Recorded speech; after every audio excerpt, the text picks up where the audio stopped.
Sorry, man. Microphone was off. Okay, so morning, bunker. Yeah, I was totally muted, mate. Hopefully you can hear me now. So, firstly, apologies for yet another bloody cold. At the moment, I'm trying to set up streaming to Instagram, and I think I've done it, but I don't know if it's worked or not. So I definitely saw it running on Instagram, and then I've turned it off because I couldn't mute the sound, and I don't know if I've turned it off without launching it. So we may be running on Instagram, we may not. So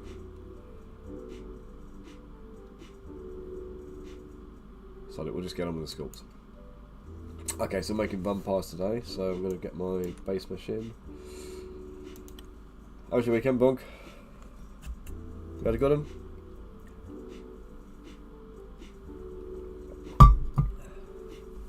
Okay.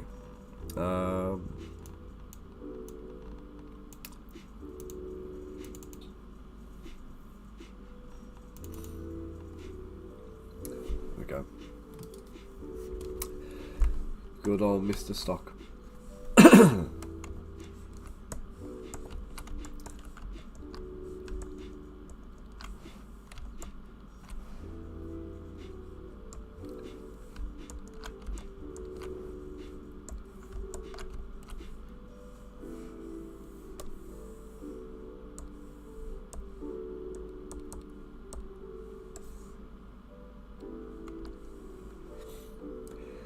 No, I've clearly fluffed it. So it's the first time I've gone on there. It's giving me some weird instructions that aren't like standard, and I don't know what the hell I'm doing with it. So we'll try again tomorrow. That was a fail, wasn't it?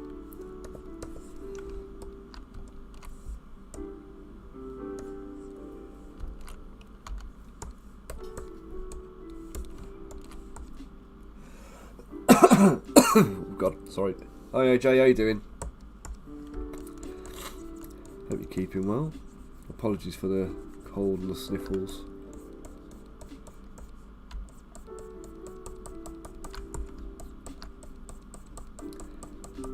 It's that time of year, isn't it?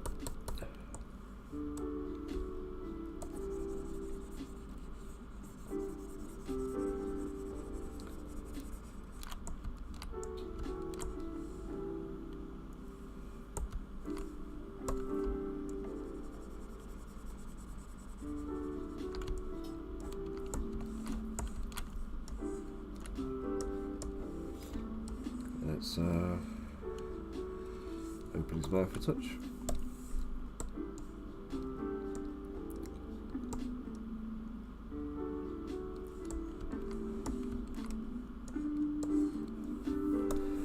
Because is he even a vampire if you can't see his fangs?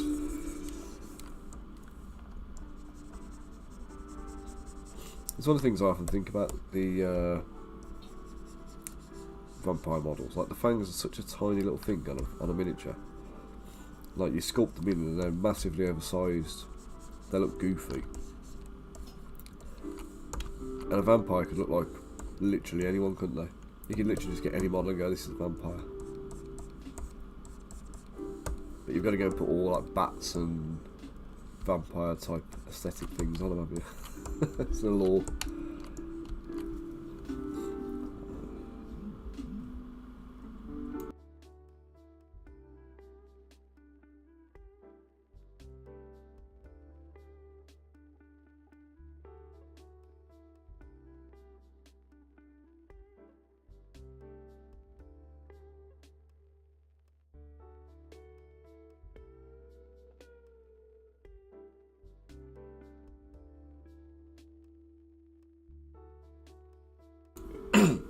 Right. Okie doke. Right, let's give this guy a pointier chin. Let's give him some more vampiric features. So, kind of elven looking.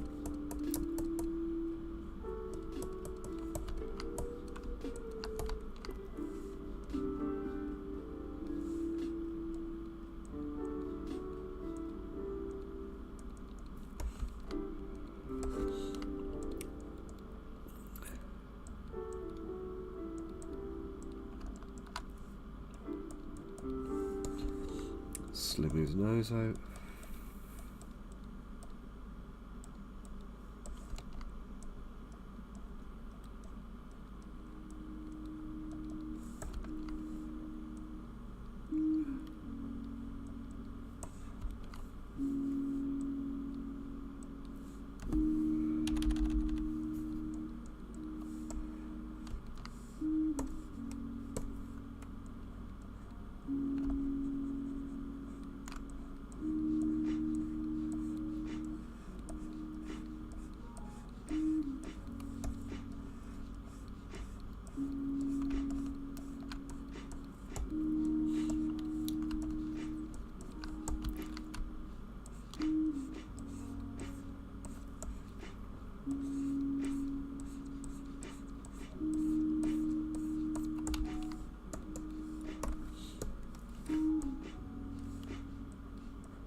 Oops, that was a faux pas.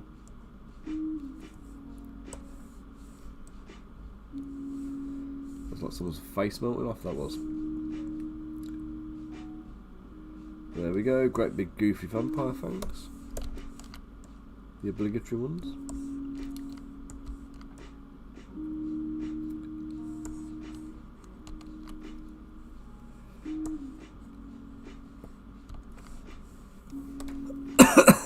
Right, we're going to just extrude these back into his head as well.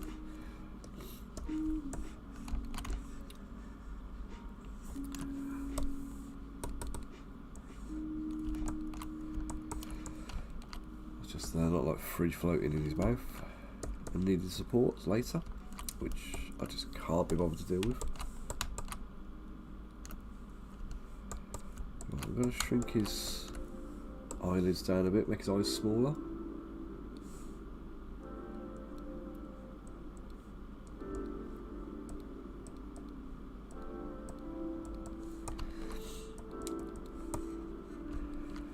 He's looking a bit meaner now, isn't he?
Oops.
Oh, what's this bunker?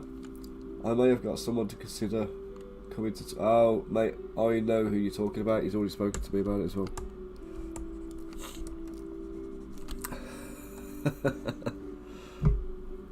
I look forward to seeing him.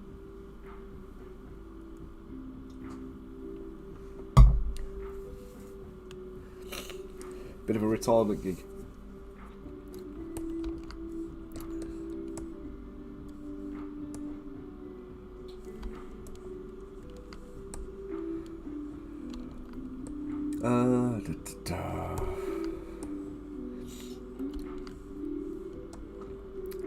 Do you know, I don't like the open mouth. Sort of.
Oops.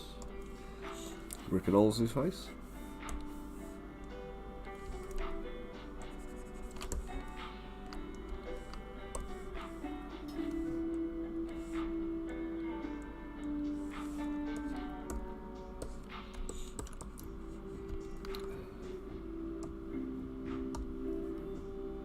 Get in there, you.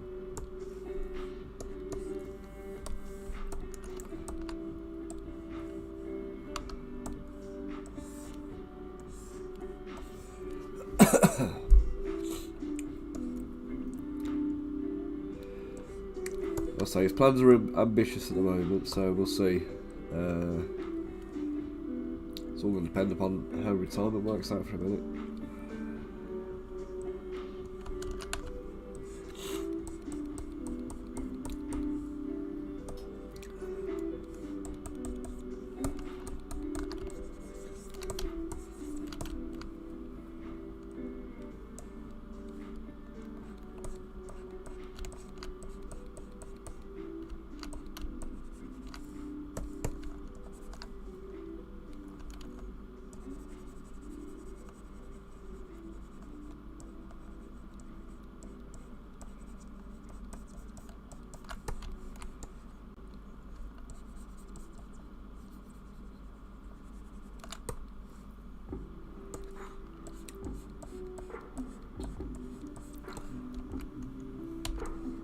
Turn the symmetry off down because it's not going to work out.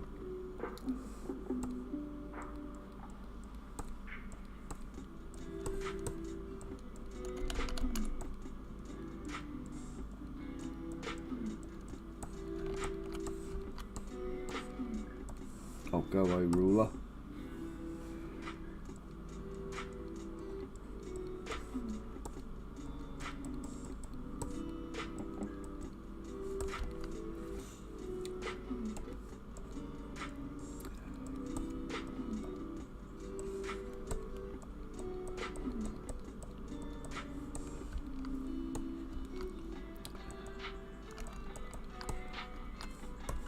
So there you go, guys. Quick poll for you. Who's in the camp of vampires are all pretty and beautiful, and who's in the camp of Nosferatu rules? I'm going to do a mixture of both, by the way, so...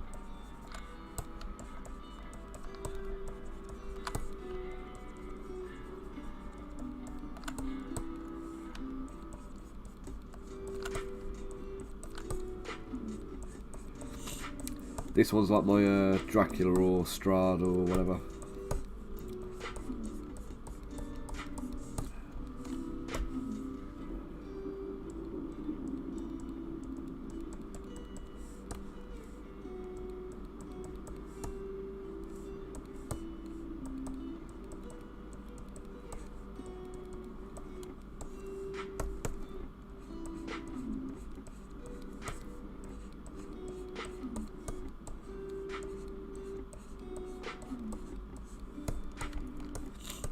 I watched What We Do in the Shadows last night. Not preparing for this particularly, but to give me some inspiration. Sorry guys, I just have to blow it out. So I'm going to mute you. See, I'm going to spare the awful sound of that.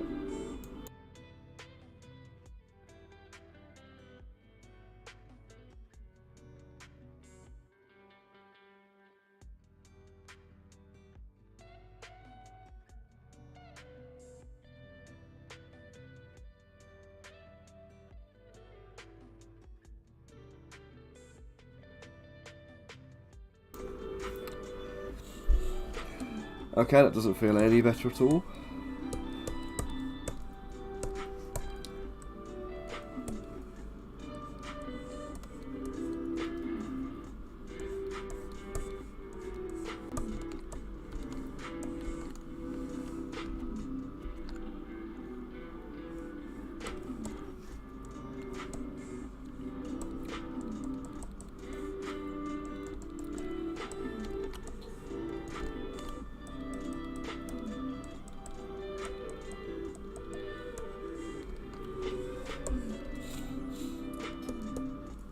Yeah, if you like your vampire type things and you've not seen What We Do in the Shadows, you really need to get it on your viewing list.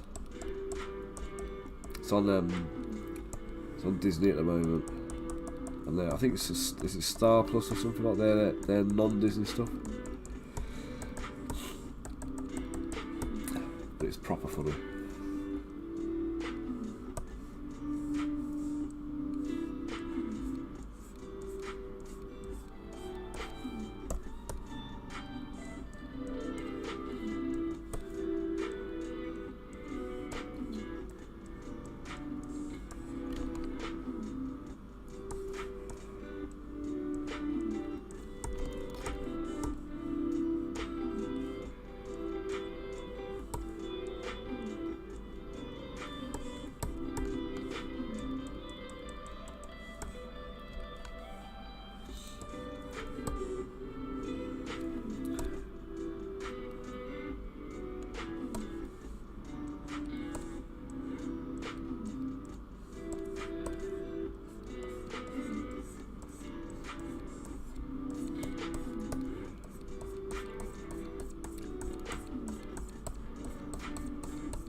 Yeah, have you seen the?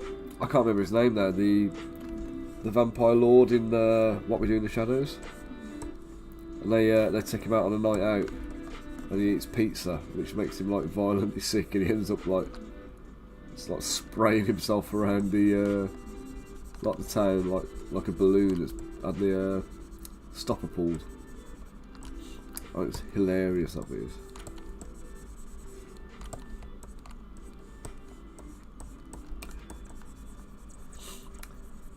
I think he gets drunk because he hey Rosie, how you doing, mate? Yeah, another one, mate. Seems a perpetual state at the moment, unfortunately.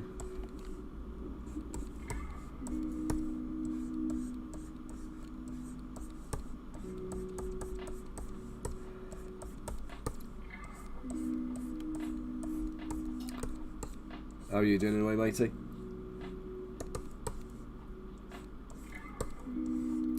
We're just talking preferences on vampires. How do you like your vampires?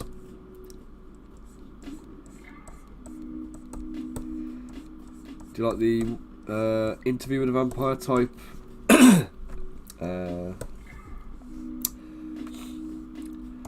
Cheers, mate. I'm hoping this one goes rapid as Christmas is approaching. These germy kids.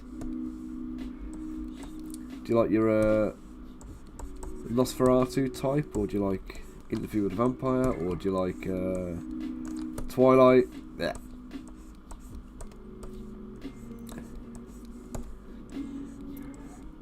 Get the mica out and put it in your paints. Yeah, Christopher Lee, proper classic Dracula.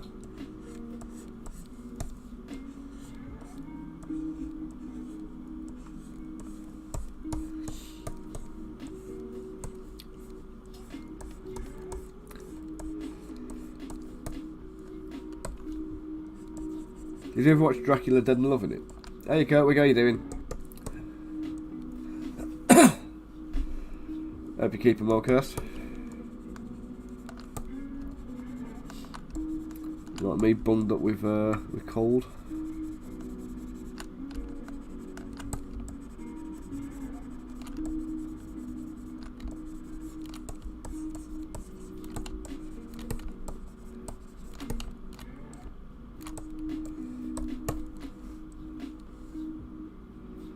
True Blood, yeah, that was quite good. Twilight aren't vampires. No, that's what happens when you use too much glitter in a playgroup, isn't it?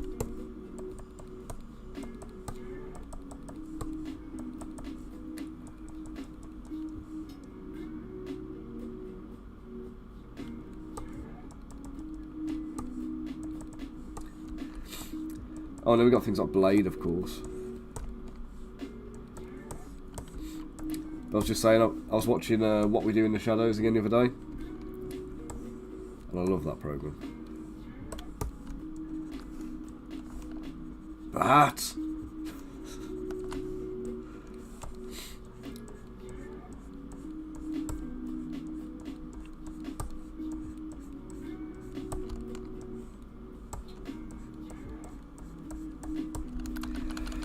well, that was a fan, that didn't work.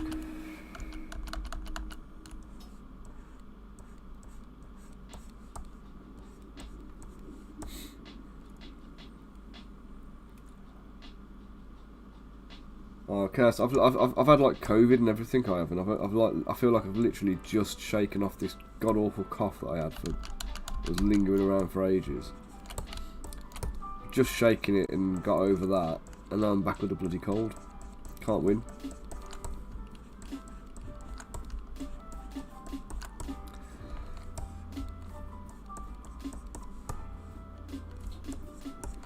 And I don't leave the house apart from going to do the school run, so it's got to be down to Germany kids, you know what I mean?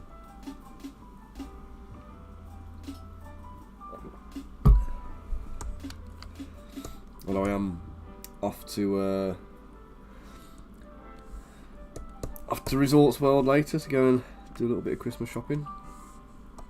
So I've got to finish the stream like lunchtime when Hayley gets back. I'm going to go and take her into... My dad's asked for some... He's taken a liking to the fruity flavoured Lindor balls.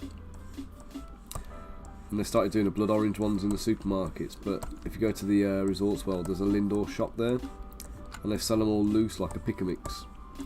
It's amazing. They got some awesome flavours there that you just don't get in the shops in the normal boxes. So I thought if he's after his fruity Lindors, let's go and get some proper ones.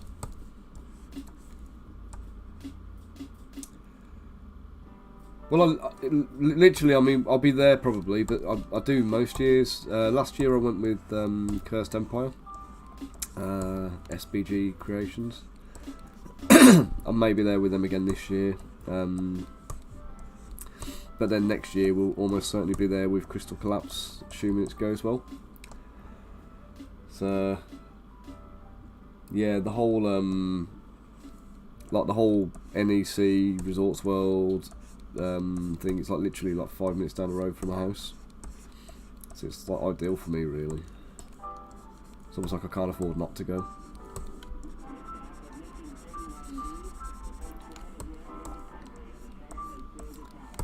So it's a multi-day show, like everybody else is paying up for like accommodation and all that kind of stuff, and I obviously don't have to deal with that. Also, you normally go, do you, Kirst? I'll probably be with Cursed Empire again.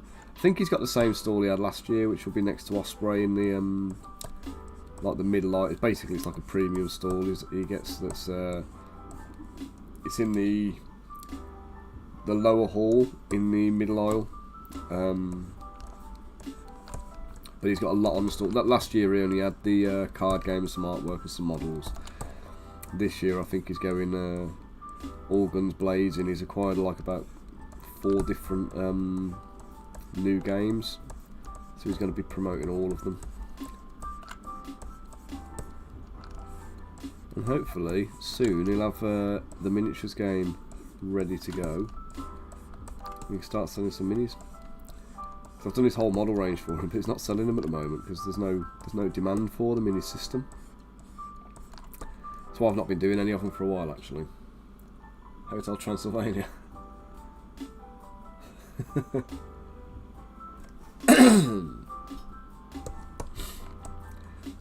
So, Kurt, do you travel down? Do you travel down for like a day, or do you come and do you do a couple of days here, or what's your usual? Get it all done in one and get out, or spend your time playing games and seeing what's on offer?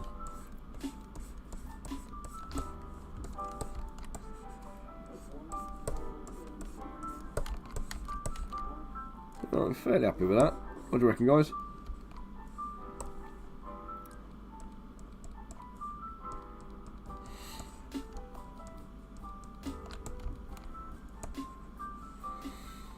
Ah, you met Luke, did you? I missed that one. I was literally stuck to the stall, so I didn't get a chance to do anything. Didn't really get out much. We had Mike from Mike Moans popped round to come and see me. Jimmy the Brush popped in and said hello. Who else did I see? Elston. Josh, I think, popped in. From the pickle jar.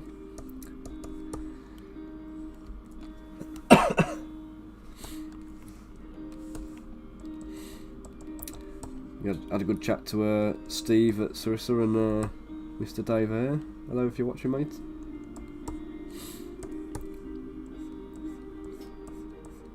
I think he had his son there, if I remember right, actually. Well, if it's my stall, I will. I'll see if I can schmooze Chris and get a bit of space off him. If not, but yeah, likelihood is I'll just be there showcasing the Cursed Empire content.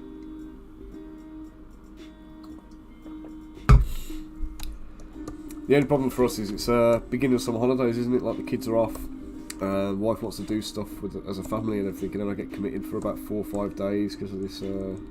Chris comes over from France and stays with us. Doesn't stay with us, but like he stays in the area. But I'm hoping we get Max over as well. Hoping Max might come.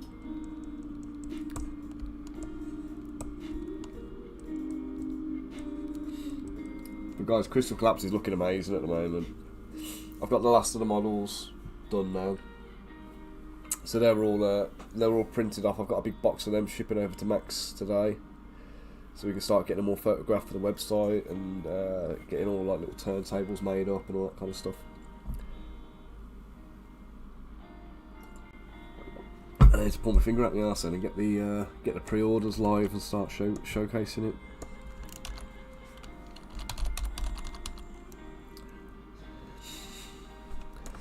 Let's save this because I haven't yet. Yep.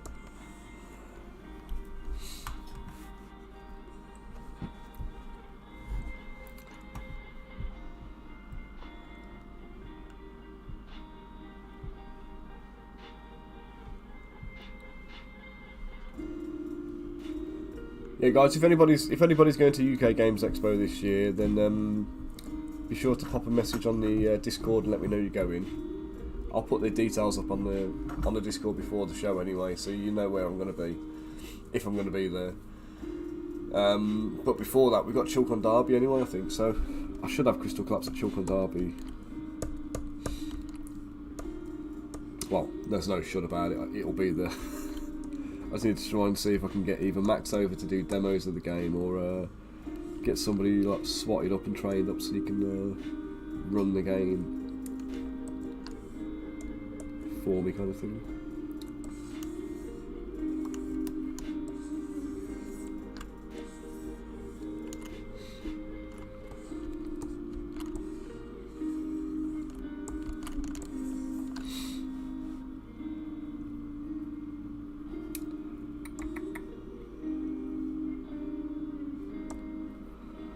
That's a bit hench, isn't it? Let's take that down a bit.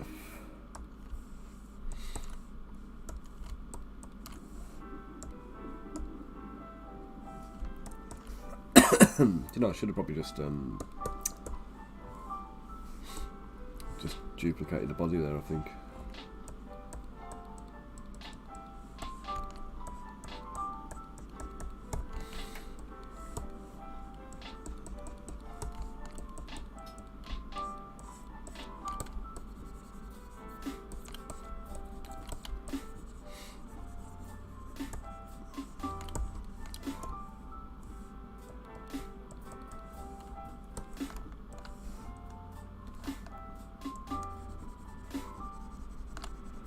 Right, question guys, does a vampire need a sword, or is he badass enough to just be standing there looking like he's going to rip your throat out?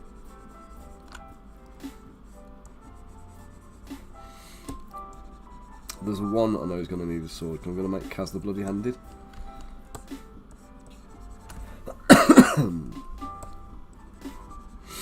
So this one is my version of like a Von Karstein or Dracula. Strad. Oh yeah, he's done.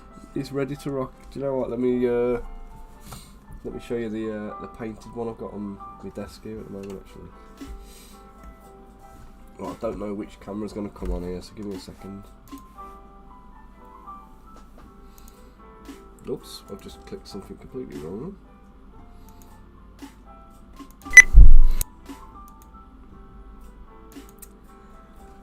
Okay, it's one up here. Let me just...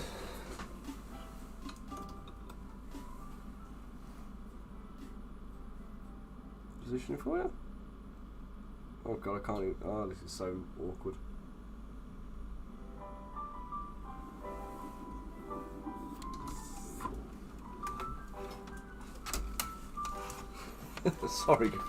Sorry about that.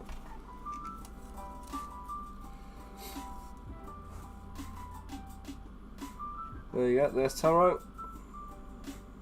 My painted version of him, well, half painted.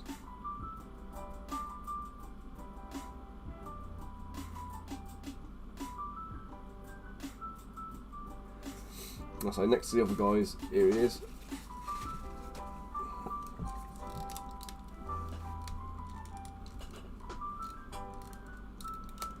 You see I've got a few part painted models on my desk.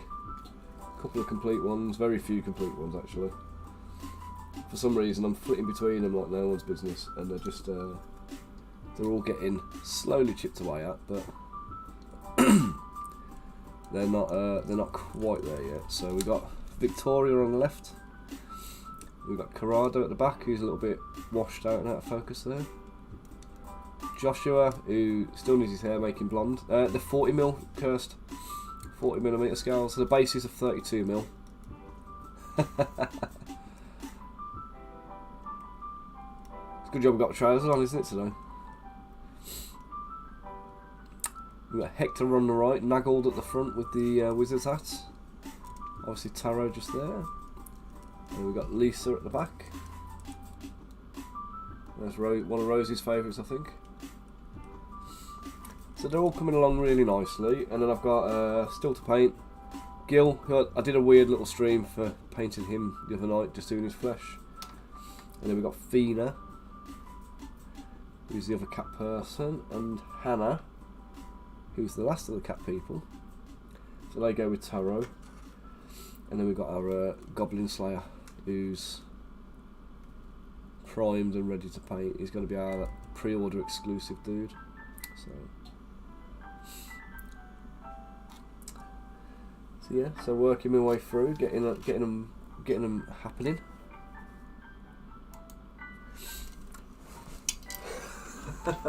Well, cursed. If you send me a DM later, I've got a couple of test prints sitting on my desk, so I might be able to square you up with one. As long as you promise to show him off and sing from the rooftops about how awesome they are.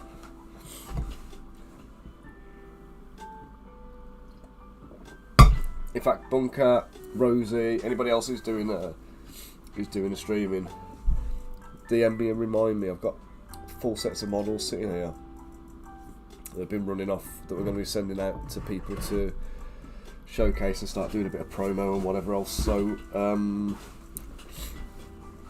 trying to spread the word and get all that kind of stuff out and about. So oh yeah, you'll be able to basically, Kirst, the way we're doing the starter set is you'll have the rulebook core set. So you know what, let me find Max's little video because I like it. It makes me laugh.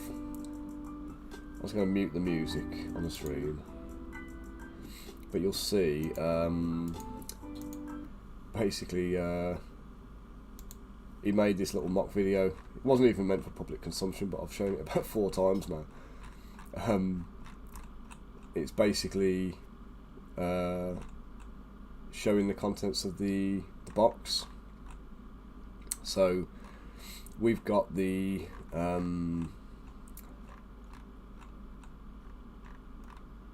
deluxe edition,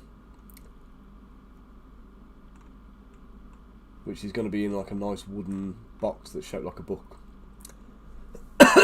Oh, here's some mock artwork as well, which I quite like, because obviously we're going back to a bit of an old school JRPG type vibe, and Max knocked it up so it looks like a Super Nintendo game box.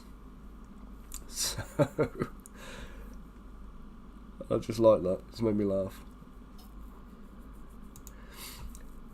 We may even go down that route yet, but it was never really the plan. Come on, where's your video, Max? Here we go. So this basically just shows you everything that's going to be in the game. So this edition of the game you're going to see. So let's imagine that box you can see on screen at the moment with the Crystal Collapse logo on it is a more professional box. This is just a mock-up.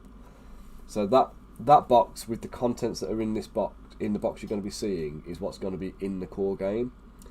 The wooden box is the deluxe edition. So the core game will be £80, and that'll come with everything that's in there, including 2 factions of your choice. So you'll get 2 starter sets of models, and if you pre-order it, you get Goblin Slayer as well. The deluxe edition is £100, and that comes with the MDF box, which will be a flat pack you'll have to assemble yourself, but it just looks better and it's a bit more robust for storing. It's basically got like a storage case for your models in there as well. But I'll let Max explain. Maybe you are interested in buying Crystal Collapse and you have seen that we are selling the game, in that stupid boxes. So no chance to buy the game in that boxes. So for anyone that have a little bit of style in her life, we have this Crystal Collapse Tactical Tabletop Wargame Special Collection book. It's a box designed like a book. It's made on wood, and it's anything you need to store your game inside. Let's take a look inside. You can put it out. It's a little bit tricky with one hand. And then you have the rule book with our incredible art on the front. So the rule book is going to be a proper book. You It have won't a be spiral reference bound, by the way. sheet where you can have reference by playing the game. So anything you need, The box is MDF Rose, yeah. you will find there. Then of course you have And the playing tokens. field as a poster. It's folded. Then next you get this really cool MDF token sheet. There are all tokens you need to play, made by white MDF. All of them is laser graved. It's wooden, and it's a higher quality than you have on paper stuff. So it's better. Next to that, Well, like you said, it's higher quality than paper stuff. With MDF terrain, you will see there. It's anything you need to start the game.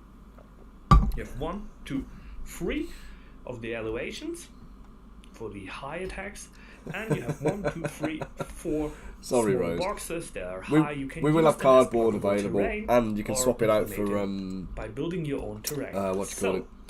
Then this Like fun XPS foam goes and stuff on like that. and on, because down of that we have to open that like here. It's a little bit tricky with one hand, and you can open it, and then we will find some dice to play. Of course, 2 poker card decks. You need them to play. Leather bound. Profile cards. Two or the more game. players cursed, yeah. And here we have a really cool thing for you. If you open that, And there you go. you see there's space to store all the miniatures. So you can put inside the miniatures to play.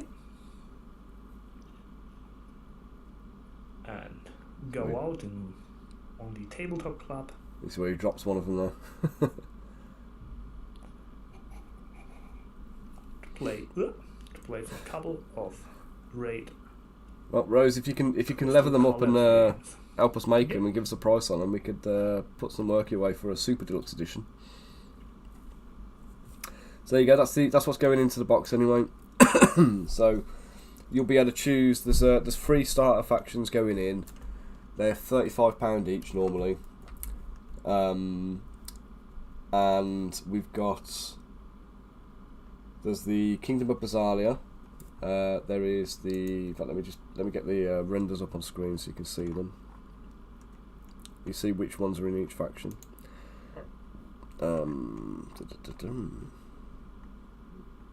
Okay, so we've got the Basalians, which is Victoria on the left, Corrado, Roland, and Lily.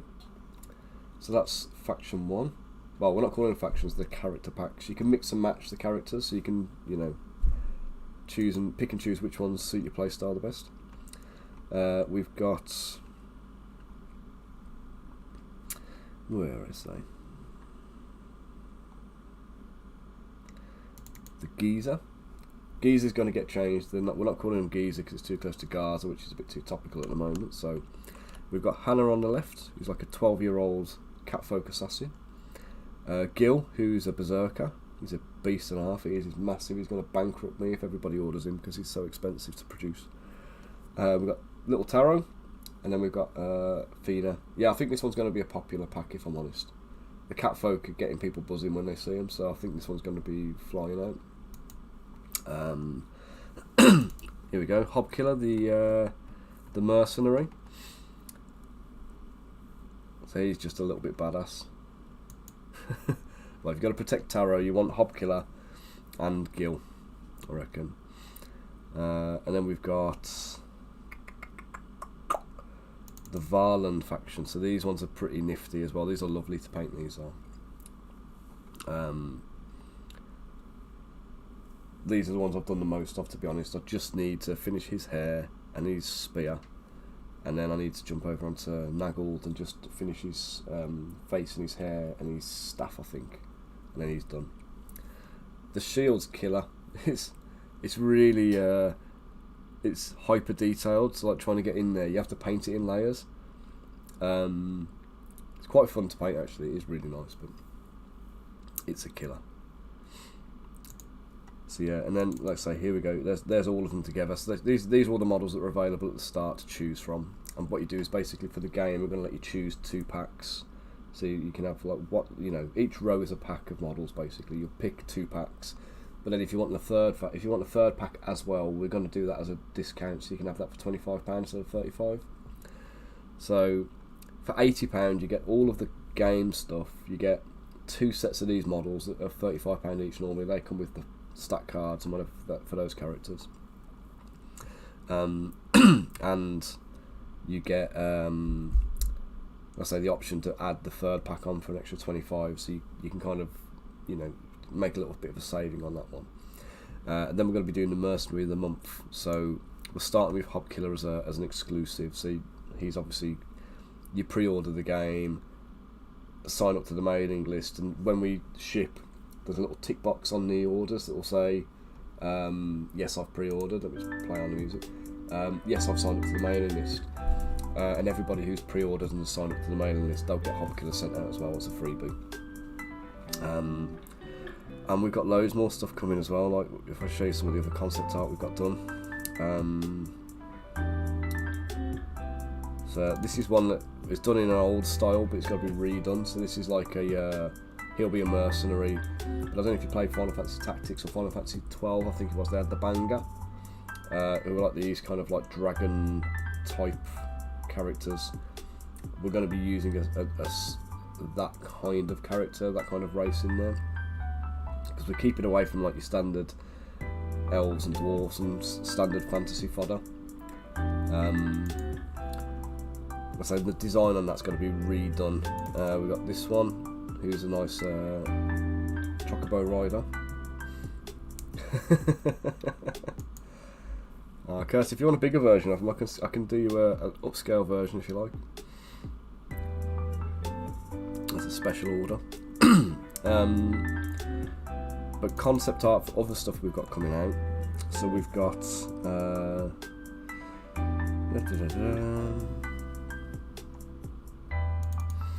we go. I keep calling him Bamut, but we're calling him Garuda. Big wind dragon. So he'll be one of the big boss monsters coming out. Then we got Ifrit, who you know. So that'll be the existing Ifrit model, but slightly reposed, so he fits into the base boundaries a little bit better. Then we have Shiva. I'm not a fan of the pose on this, it's a bit whimsical, so the pose is getting changed, but the design's cool.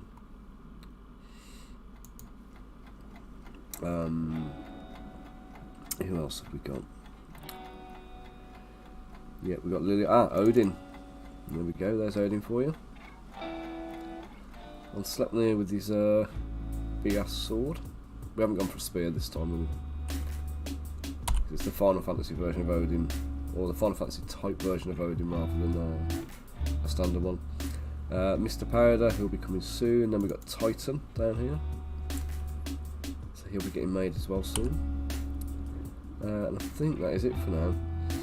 And then what we'll be doing is Max is coming up with a brief for me for a new faction of Sky Pirates, which we'll be following next. So if you think in terms of like Balthier from Final Fantasy 12 and his kind of pirate crew, that's kind of what you should be expecting now. We've got the Red Mages, who are going to be, they're an almost Illuminati-like faction, I believe. And that'll be quite a cool one, I think. So they're going to be kind of like pulling strings in the background and being sneaky bastards and stuff, I think, generally. Who else have we got? Obviously the mercenaries are going to be coming out, but they will also form a faction of their own. You'll be able to just play a mercenary faction, entirely mercenaries.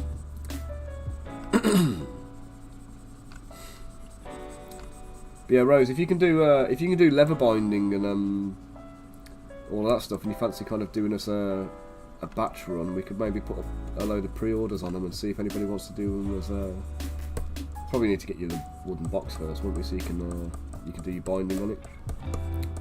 See how it looks, but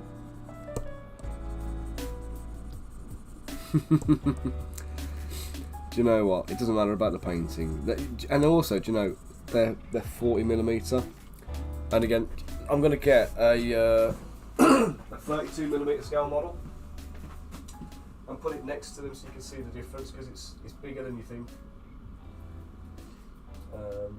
Let's go for this guy. Right, so the model I've picked here is quite a large model, as models go. Let's get you back onto that camera and you'll see this is my Cedric the Paladin. If I switch you back over to my secondary camera, I've got all cables and stuff in the way now, but you can see Cedric there in the middle. So if I bring him forwards, and then we put him next to like Corrado, who's like an equivalent type of model. I mean, you see the difference there? It's 32mm to 40mm, but it makes a hell of a difference in terms of actual scale. So he's on a 25mm base, he's on a 32mm base. But the size difference it makes, and like the painting experience is totally different because of it. They're a lot more forgiving, and they're very pleasant to paint, to be honest. So, if you're painting hobbits, you couldn't go from one extreme to the other in more drastic style. I mean, Taro is the smallest model we've got. If I put Taro next to Cecil or Cedric, you can see he's virtually the same size, but he's just chunkier. So yeah, so there you go. Right, let's get some of this vampire made up now. Are you going to stick with the proper colours, or are you going to wing it? Have you got a colour scheme in mind for him already?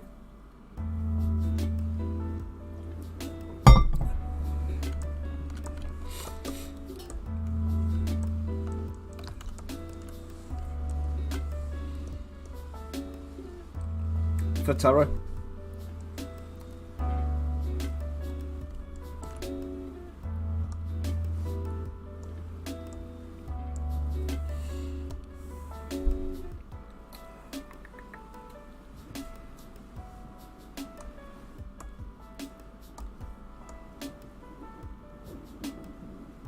So we've got him with kind of like the blue skin. So the blue I've used here, it's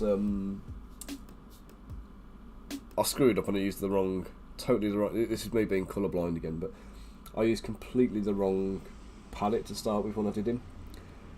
So I used Vallejo Air Intermediate Blue going up to Vallejo Air Blue, which is a really kind of like real pale pastel blue, almost grey tone to them, and it didn't look right at all. It looked too washed out, and I ended up repainting all the skin. Well, I actually used it, and I used glazes on it, but I used glazes of what are they called now? Games Workshop paints that are for the Lizard Men. I forget what they're called now. Should have them on my desk somewhere really, but got Pterodon turquoise, is it, or something like that, or Stegodon green and those kind of ones. Temple Guard blue, I think it is. So yeah, those kind of paints, they're the ones I was using. Yeah, Gil is pretty badass, to be honest. He's a fiend in the game as well, because he goes into berserk rages, and he's quite liable to actually wipe your own characters out as well. So he adds a nice little rogue element with his berserker skills.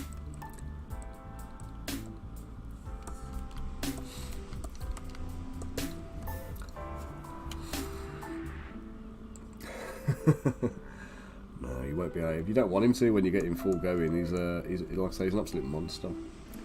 We're putting him on pre-order like as soon as we're ready to, with the promo material. We've had a few setbacks as Max has ended up getting pulled back into doing Nanolith and some of the stuff where we thought he's finished. So yeah, he's had to drop back in and do a few bits there, and that's kind of hindered us a little bit. We've also got Vong, who's one of Max's mates, who's helping us out with a load of stuff. He's doing a fantastic job. Vong is making the rule book, getting it like print ready and stuff. And I've got the English version of the rule book now, which I'm working my way through a proof of.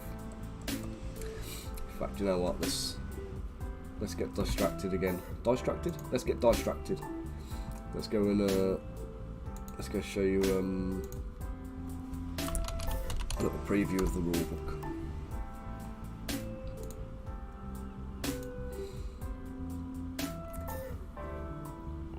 Here we go. No worry. This is how the rulebook's looking at the moment. I'm really happy with the layout. It looks amazing. Got loads of artwork in there. The German pages are sitting there next to the no worries, cursed. Sitting there next to the English version as well. So we've got German page, English page, and we'll split the two out. It's got all the layout. The rulebook's been written brilliantly because Vong is. Yeah, you take it easy, Kirsten. Good luck with your appointment.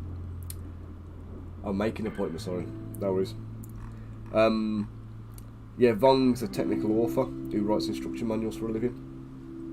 So the game is really intuitively written, so it like literally is written as an instruction manual. He's done a fantastic job of it. So okay, lots of illustrations, very well illustrated, very well documented.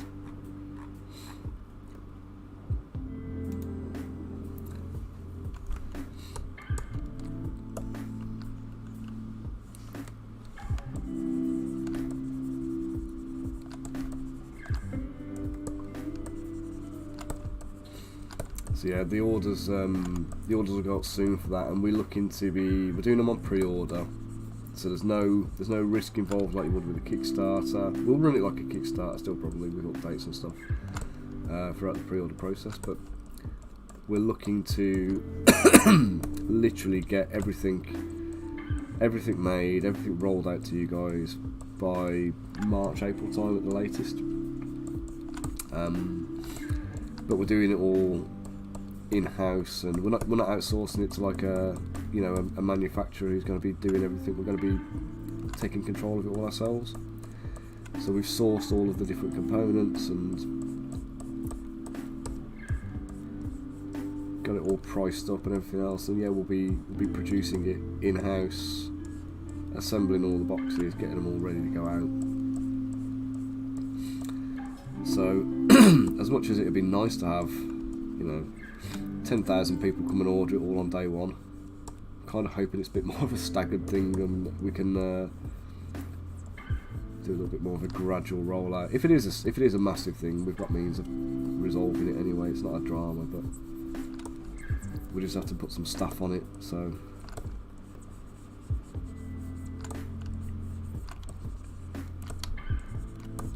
I don't mind doing that. If it's paying its way, we'll put the staff on.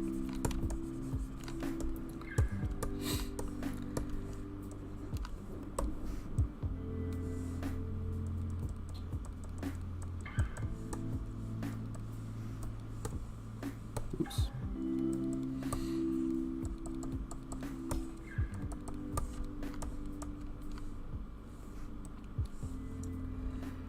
Let's pull the color up.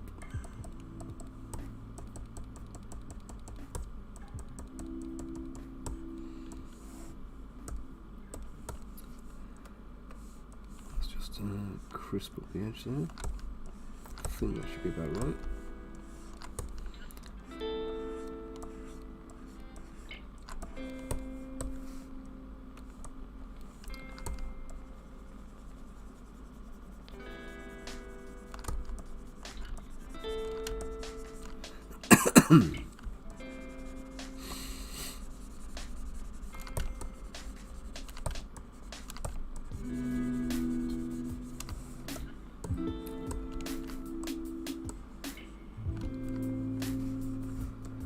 Right, let's well,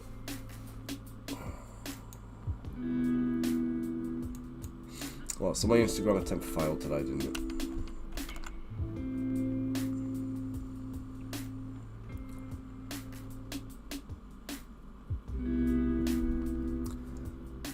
Right, so I'm just going to pop you on mute for a second while I just sort those out.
Okay, I think this is a precursor to me looking like Rudolph in time for Christmas.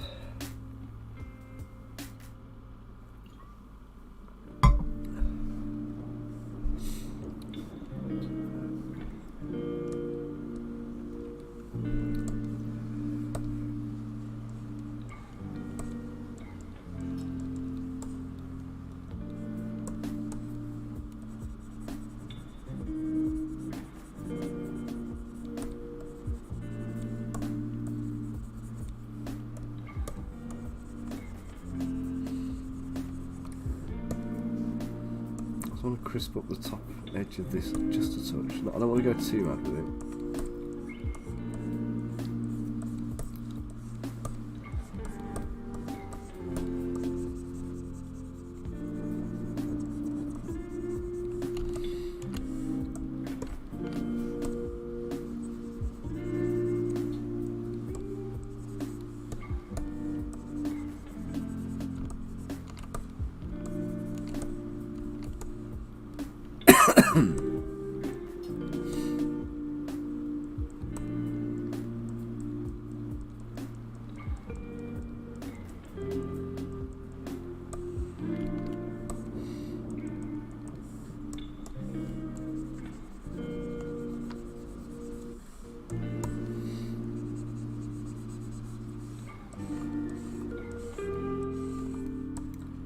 Hey, how you doing?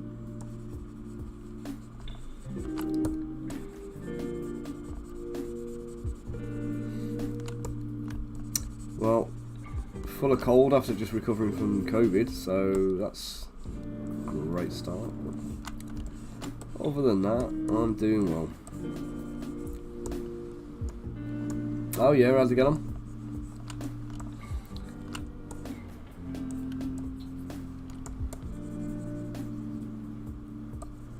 Ah, right, they've been looking forward to that for a while, have they?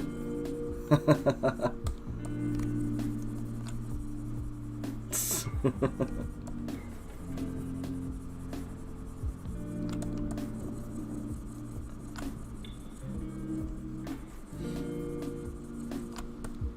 been an International Man of Mystery of the weekend then. Or you're not actually like travelling backwards and forwards. Well, I'd like to think you won't go backwards and forwards at all if it's Poland, actually, because that's a bit of a mission, isn't it?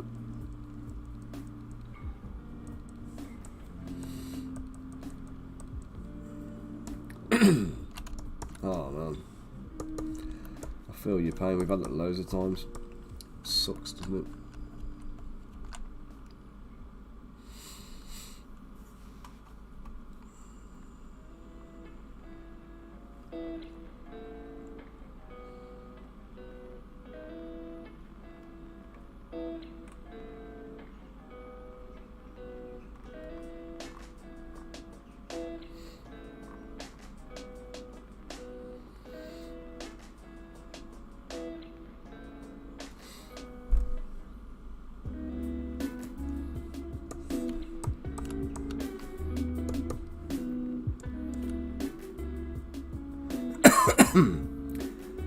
If you need a Wi-Fi router, you ain't a million miles away from me. I've got one going begging.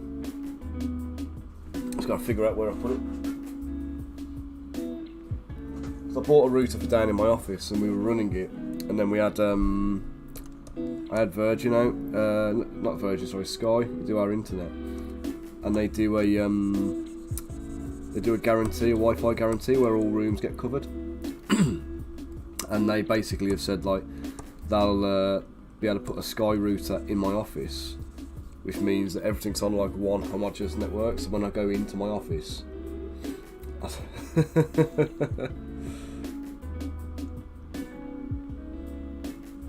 yeah, don't want to spend money.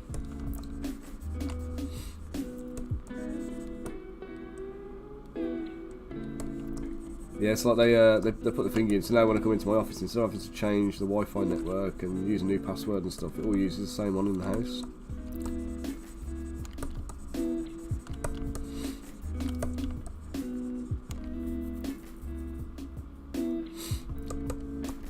Yeah, I'll be up for that.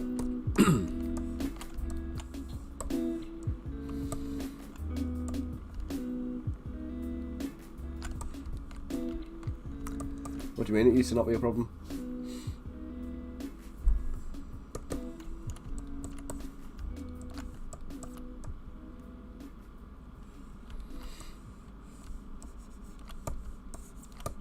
Oh, it literally like, never used to cause you any issues, kind of thing.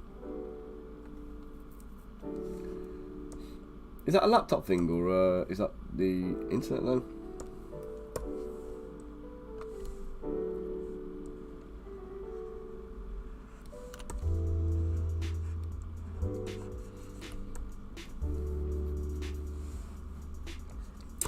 Oh right, like the Wi-Fi signal's degraded or something in there. Can I get like a Wi-Fi card or something for it? Do they still do them? That thing? It's supposed to be a dongle now, wouldn't it, rather than an actual card?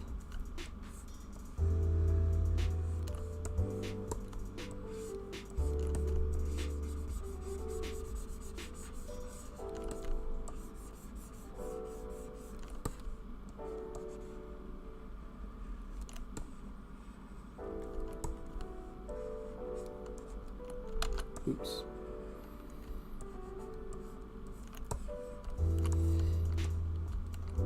I suppose all you can do is try things out, isn't it? Test and see what works.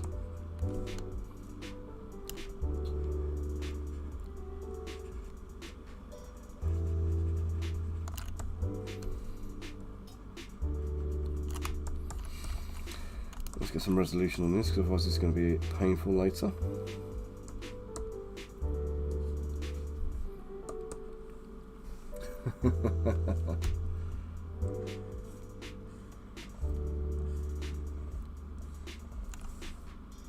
Right, even that is left me with a really crappy mesh, so let's divide that.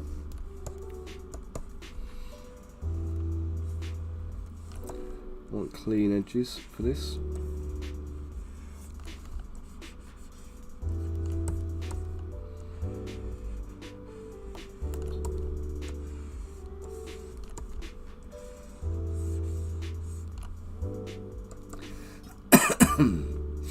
I was just about to start detailing the back of his coat here, but I'm honestly going to be putting a cape on him, so I don't know if you're going to see it enough to bother. Do you know what, let's do it just for a bit of due diligence, let's pop it in properly.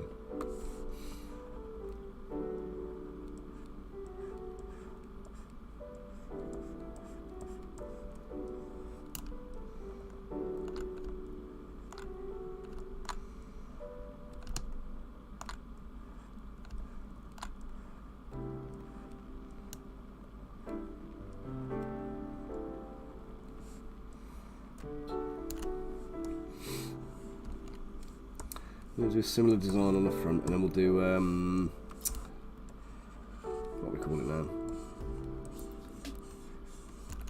Put a couple of little skulls in there, maybe, or something.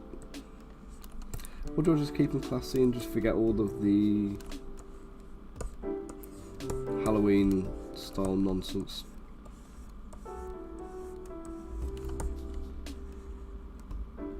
Yeah, let's just cut the bullshit out. Let's just leave the.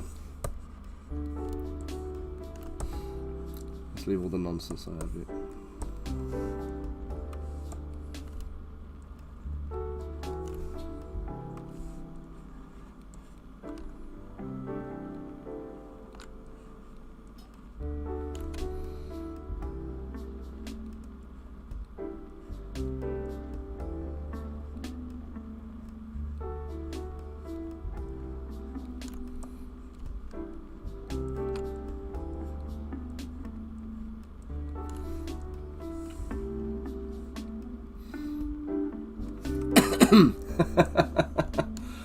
Fair play, mate. How are you getting on with it anyway?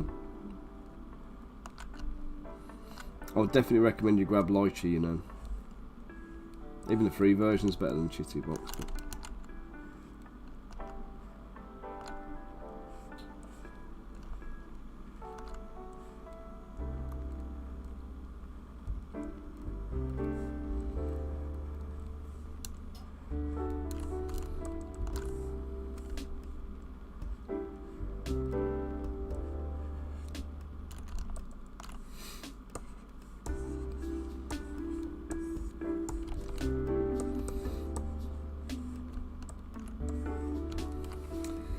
Let's inflate that up. Let's repolish. And I can just go in with the polish brush. Oh god. Is it usable now then or what?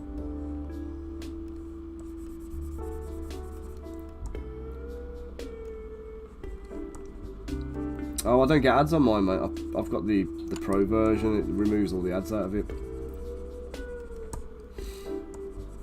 I thought you get it in Chitty Box now, though. 'Cause I thought they'd introduced like a premium subscription. I thought they'd just done the same, to be honest. Put the ads in. They're not.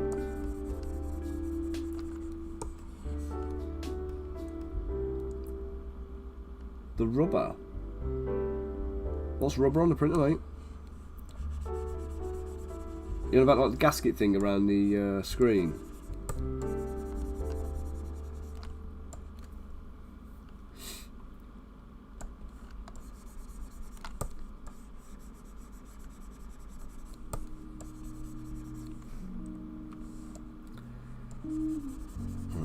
I've got a mate coming around tomorrow morning to grab a printer off me, so I won't be doing a stream tomorrow now.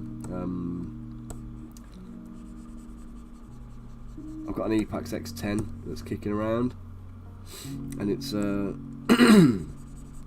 it's not used anymore because it's a 4K printer, but it's a 10-inch, so the quality's lower than I'm prepared to accept. But he basically wants to print off like a Helm's Deep model he's bought. So he don't really care about that. His resolution's fine for him. He's happy with it. And he just wanted cheap printing, so I just said to him, come and grab this off me because it's a paperweight and it's a Moai. So he's going to pop up tomorrow for a cuppa, have a mooch at my office, and because he loves nosing at people's workshops. Brian does. I'm going to give him a little plug actually as well. Let me just find him on here. He's called Journeyman Handicraft on Instagram. Facebook, sorry.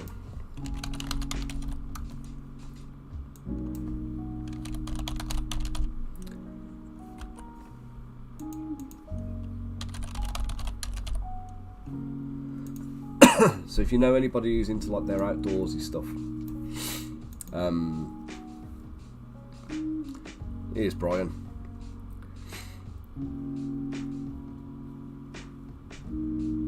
So he makes, they make stuff for camping basically. If you're going for like wildernessy type stuff, he does all his own leather bits and bobs. They make these like nice rucksacks. There you go. The scabbards for the camp knives. Might even do the knife itself actually, but they do all sorts. He's been doing it full time, about as long as I've been doing the miniatures actually. But he's a lovely bloke. He makes some cracking products. If anybody's into doing like outdoorsy stuff, check him out. Journeyman Handicraft. I'll post a link up on the Discord. But yeah, like proper quality stuff it is. All handmade.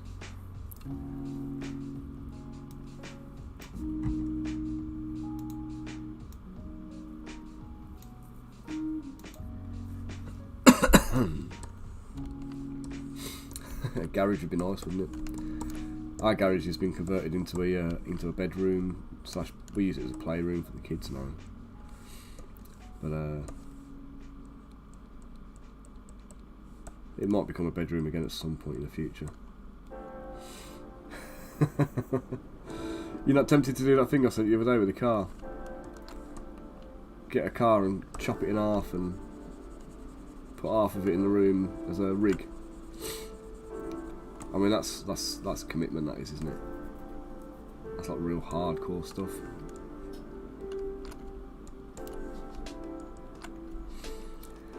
Let's put a trim around here.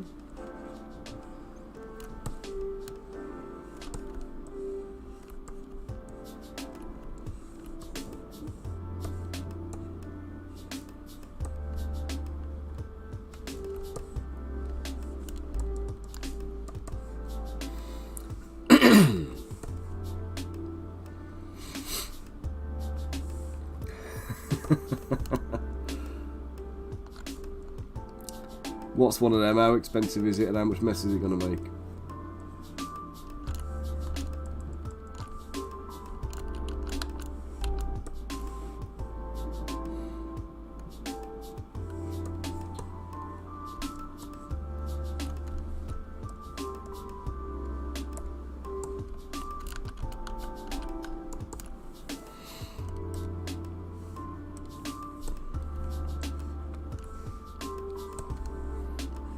Oh, nice.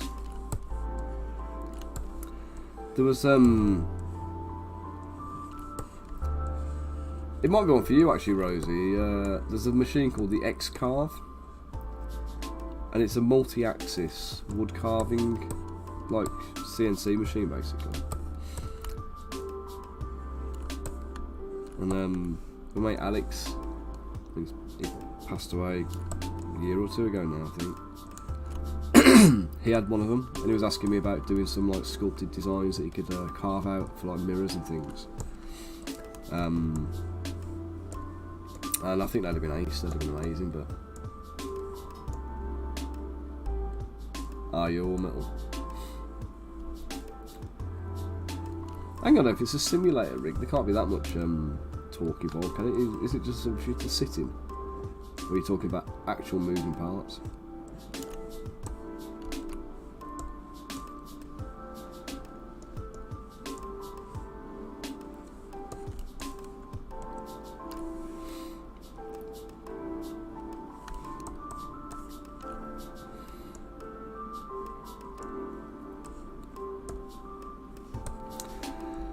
the edges now that I made them more fat and round.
I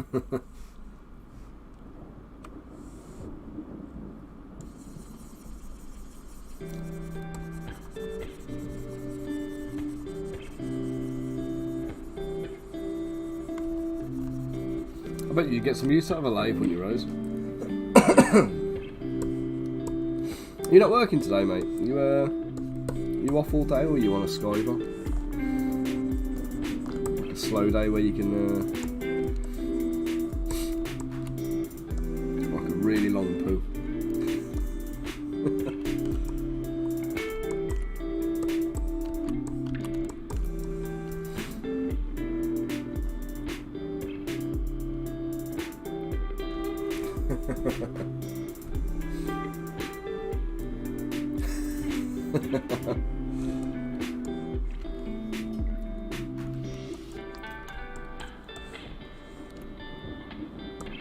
Now I'm intrigued, mate.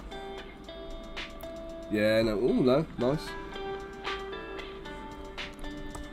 Good luck, mate. Have fun with that.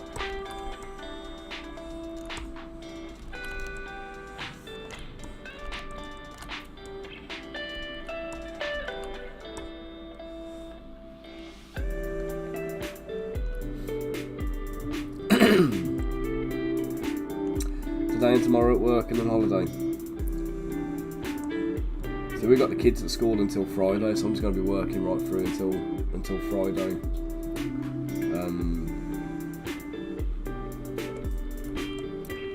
And I'll be doing a little bits and bobs over Christmas as well.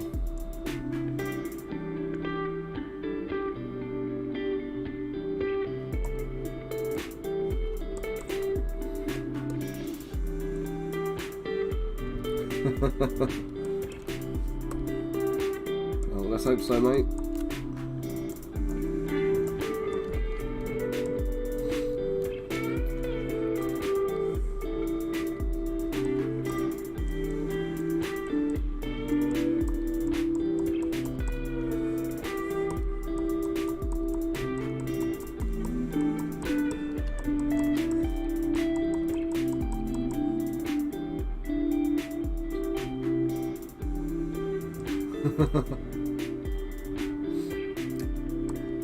What's that, Aid? What difficulties have you encountered with it?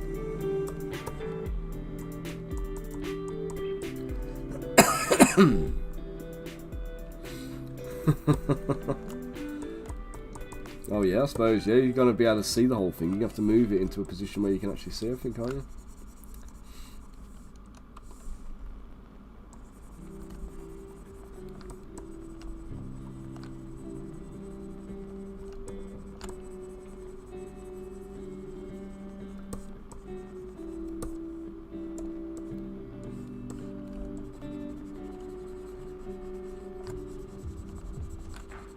You're gonna wait till you get the new coal this year, Rose. Wait till Santa's been.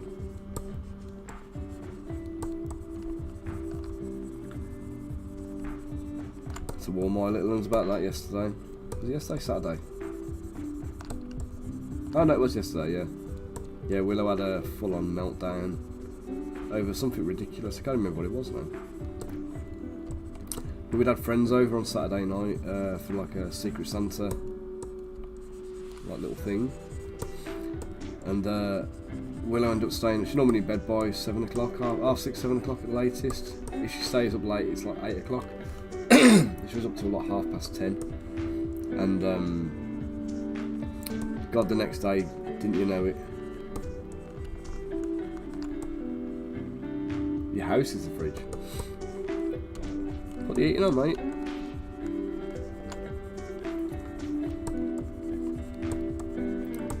And watch the meter tick up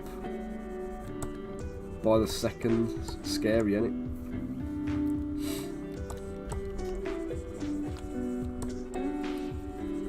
Had our energy bill come through again for this month, 268 quid. Not fun at all.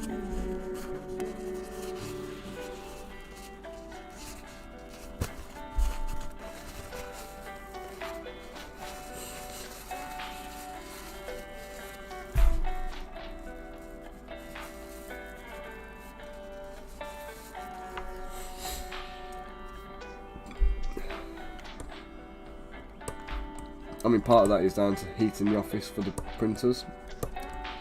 So I need you all to go and buy a load of minis to justify me putting the heating on.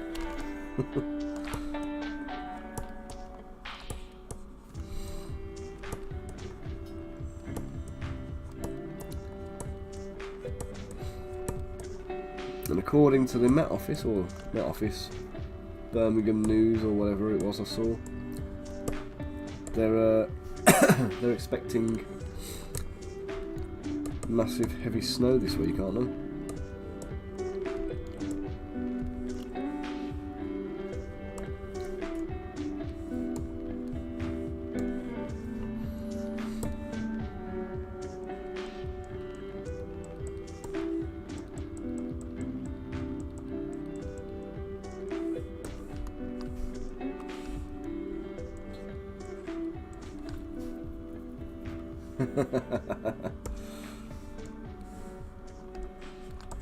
Oh, you literally mean your fridge isn't working, so you're using the house to keep cool to warm your food, keep your food cool. Smart move, mate. Smart move.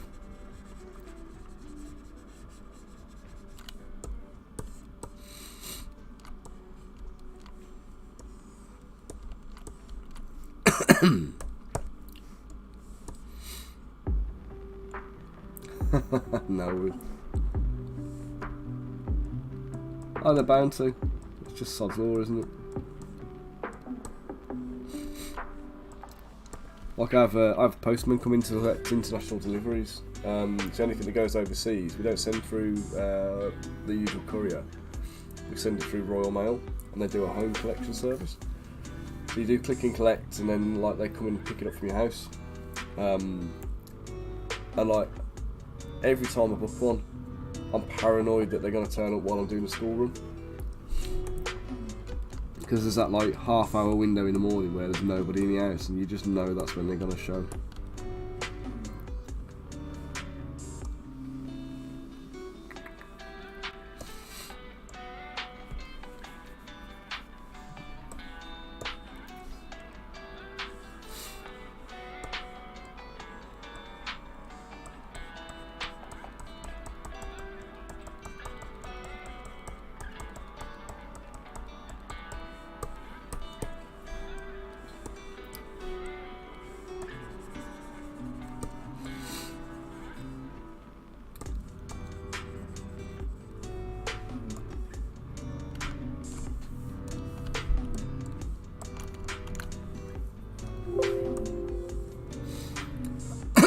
Should be nice and quick saving this because there's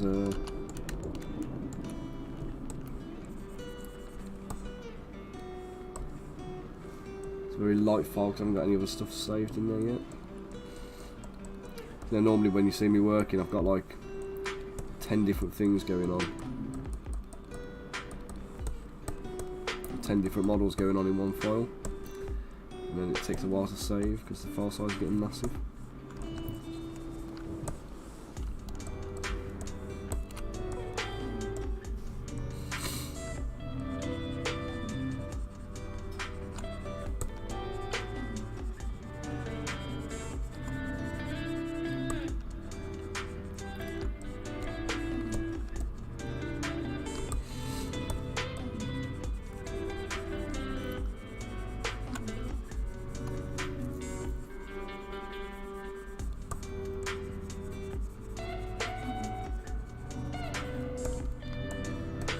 I don't know what time I'm going to be streaming till today. I'm literally waiting for a phone call from Hayley to say she's on her way and we're going to go out.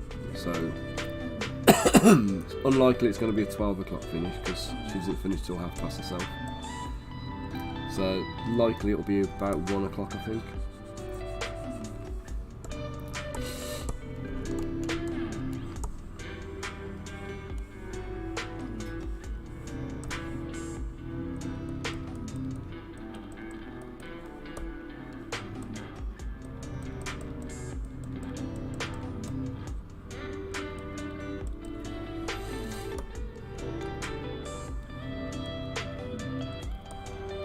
Consistent all the way around.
Hey Foxtrot, how are we doing? Oops, what am I doing? Took me off the ball for a second then.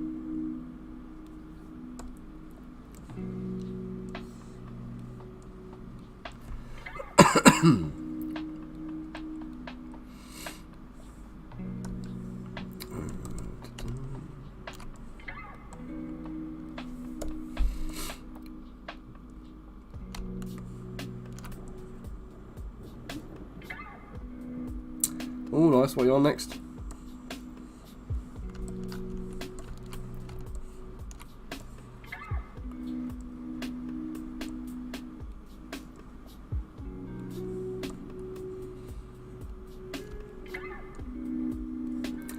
Yeah, a bit of a vampire lord type guy. So this one is more like Dracula / Karstein or Strahd, that kind of guy.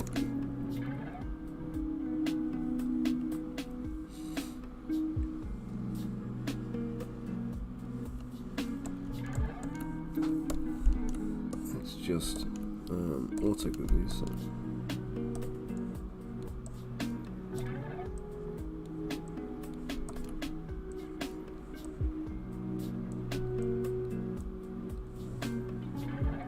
Hexblade Warlock.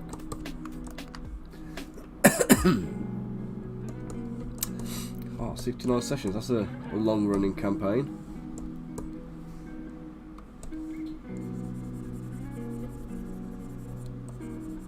Fair play to you.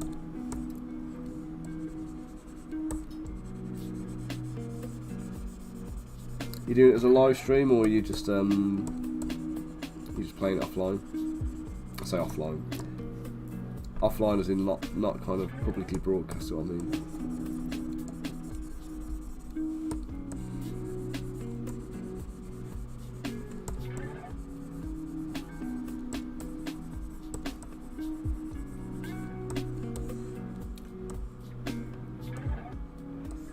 Alright. So somewhere online there's 69 sessions of your D&D game kind of being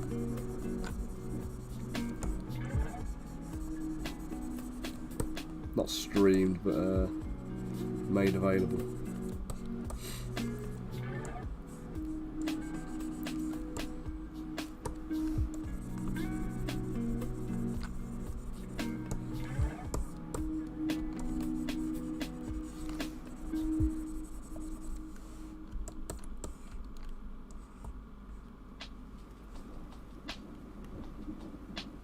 You've been playing what, the finals?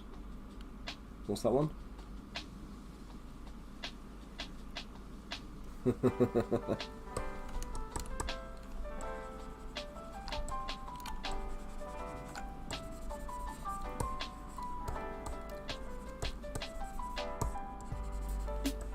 I tell you what, when you guys talk about games, like whether it's role-play games or board games or anything else, it makes me feel like a woeful pleb because I'm so in the dark about anything that you guys are involved in. Like, I've never heard of half of these things.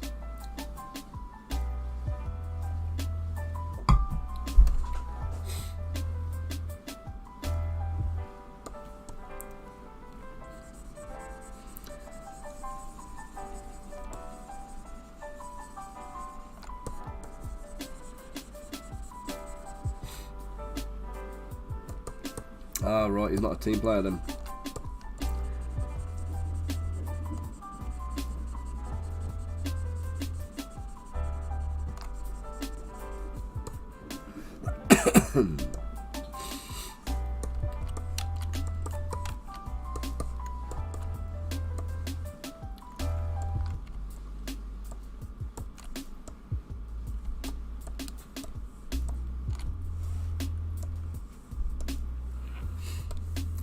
Quick save.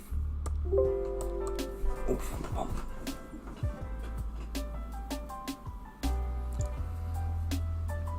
Well, next time I stream, let's see if we can get this. Yeah, do you know what? I'm already planning that.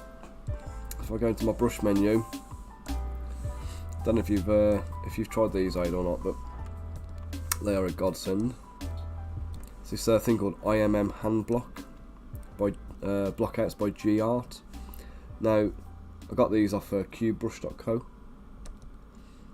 and they're an absolute lifesaver when it comes to doing like hands. So I can. There's loads and loads and loads of different styles. There we go. There's me vampire jobbies with the claw fingernails. You can have less joints in the fingers if you want to go for something a bit more stylised. Got a female vampire, male vampire. We've got ape, orc hands, ogre hands, goblin hands, goblins with 3 fingers. Got these deep ones, which are like obviously. Oh dear. Do you know what? I'll let you off. I like a good pun. Monster hands. These ones are actually really good for using for you doing like armoured gauntlets. If you want like the pointy fingers and stuff at least. Got some creepy, freaky hands.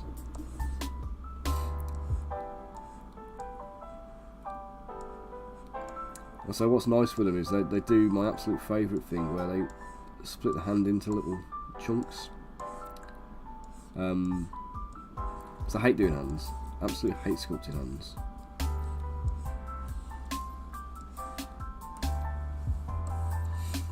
I'll try and save out as many poses as I can, but get back to me vampire hands anyway. There we Okay, so they're way big, so let's shrink them down.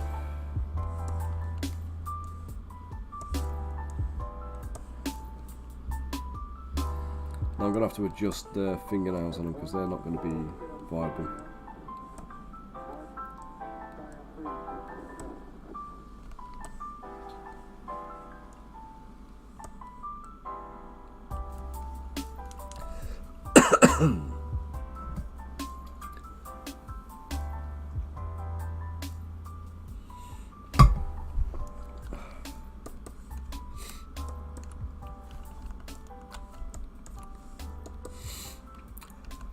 Right, let's do some boots. What's Dracula's boots going to be like? Should we go high rider boots or should we go for like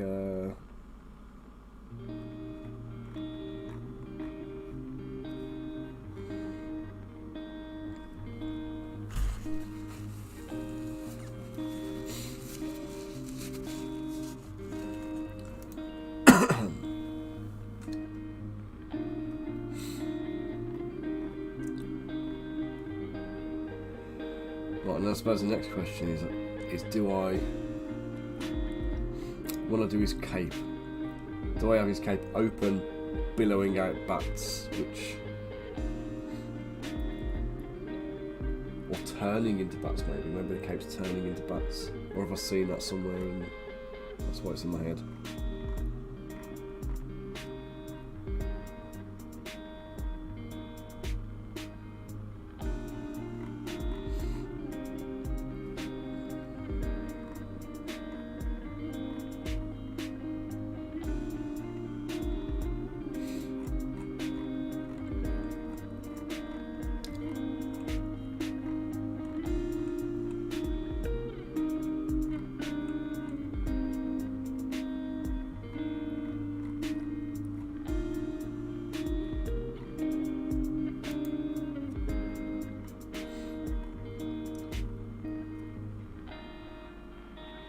Ooh, ponder, ponder, ponder.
I don't even know, I'm winging it. We'll see what happens. I mean, I'll be honest, this tends to be what I do. So, I want to give him like a Cuban heel kind of thing, I think. But I don't know if to give him like high riders or to give him something with like a turned over cuff. What do you think?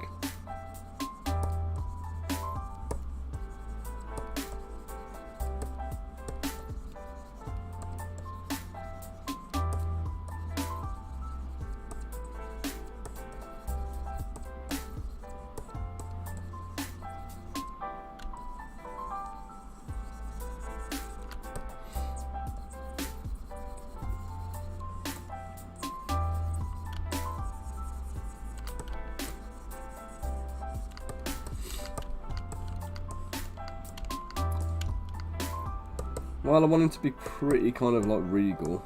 I wouldn't say necessarily extravagant. I want him to look like nobility at the very least.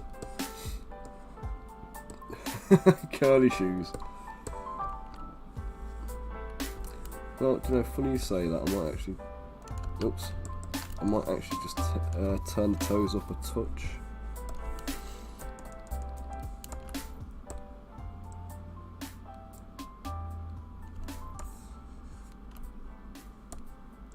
And I ain't talking winkle pickers, but...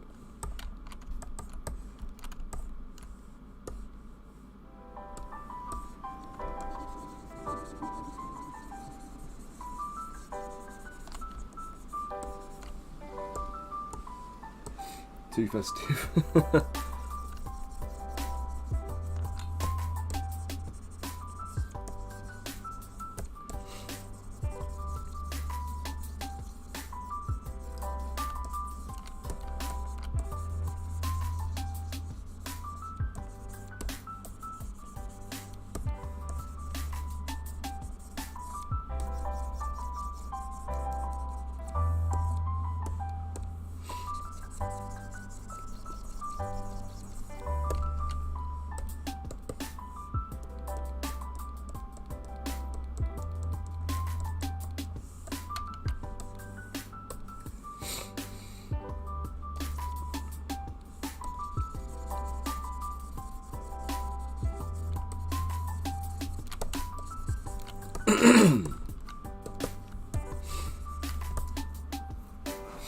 Right then, let's go below the knee.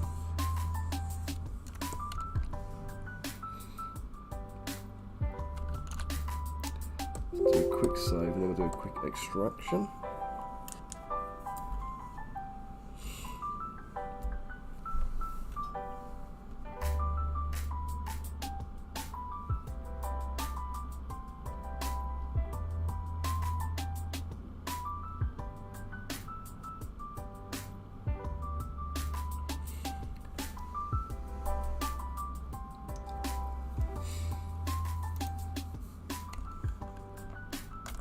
Goku over on YouTube, good afternoon, good morning. Right on the verge here actually. Good day. There we go, good day, I'll do. Cover all. Hope you're doing well. Thanks for the subscription.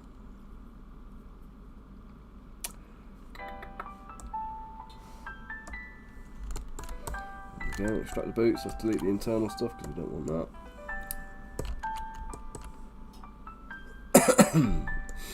Right, how shall I style the boots?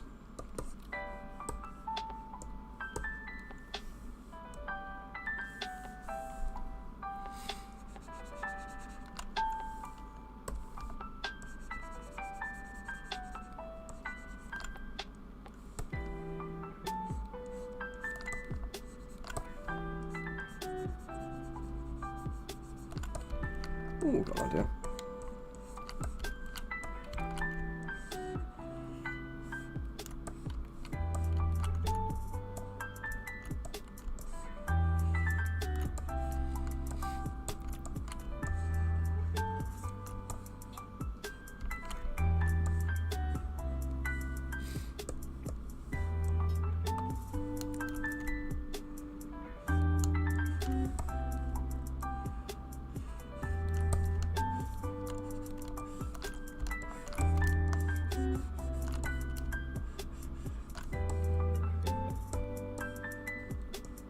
Let's extract that again. Oh, no. Shouldn't have accepted that one. Far too big.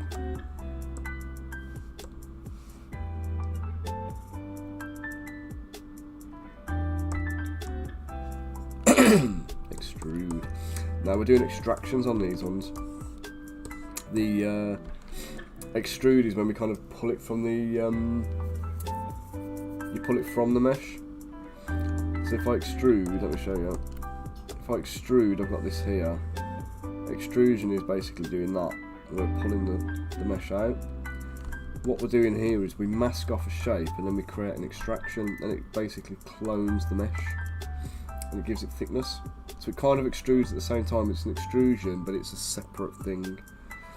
So we can take the extrusion, we take the extracted piece, delete all the inside bits, give us the shape we want, and we shape it up, and it's basically just another way of getting another tool in there. Because sometimes I don't want to. Sometimes I'll throw a sphere in there and just use that as a base point to work from, like I did with the hair and the. I think it's just the hair on this guy I've done that on. Oh, and the little bits on these mantle. So we can throw a shape in there and then shape that and refine it, or we can draw an outline onto the mesh, onto an existing piece of mesh, and do an extraction. That's quite useful when you're doing like armour and clothing and things like that. But you have to do some tidy up on it. It's never like a case of you just draw it, extrude it, or extract it, and then jobs are good and you can just get on with it. So yeah, you still gotta graft and do the work, sadly.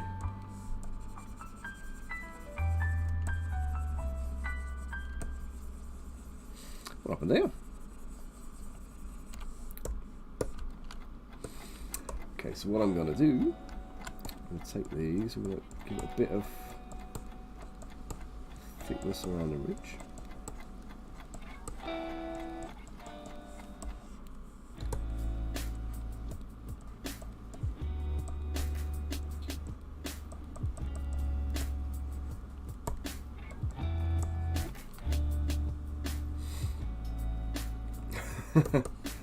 Well, that's the most difficult type of extraction, that is, Rosie.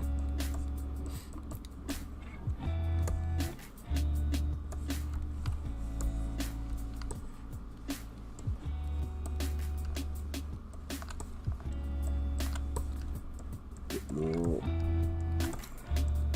Oops.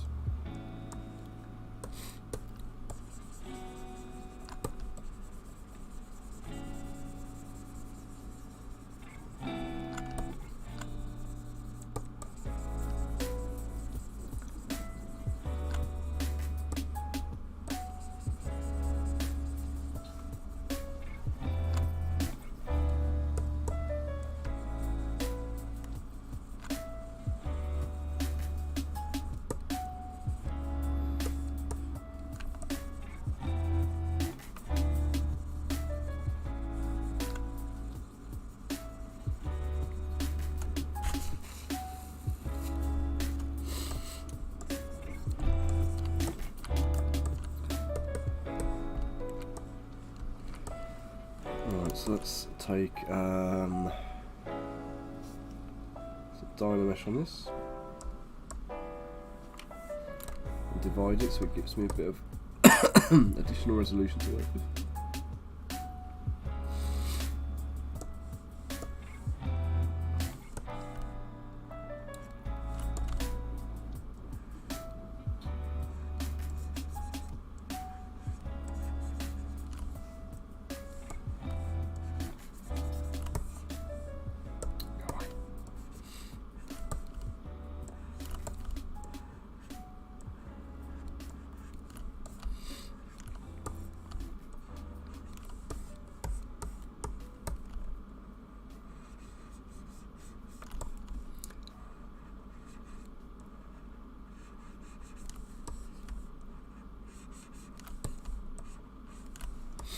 There we go, now we're going to do a little bit of an extrusion.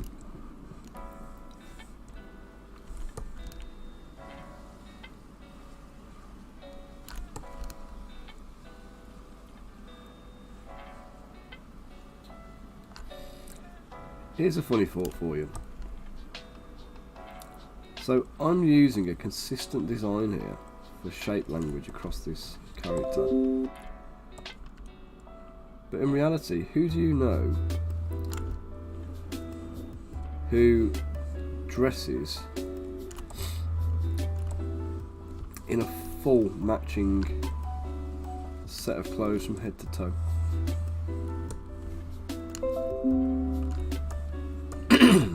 That's just not a thing, is it?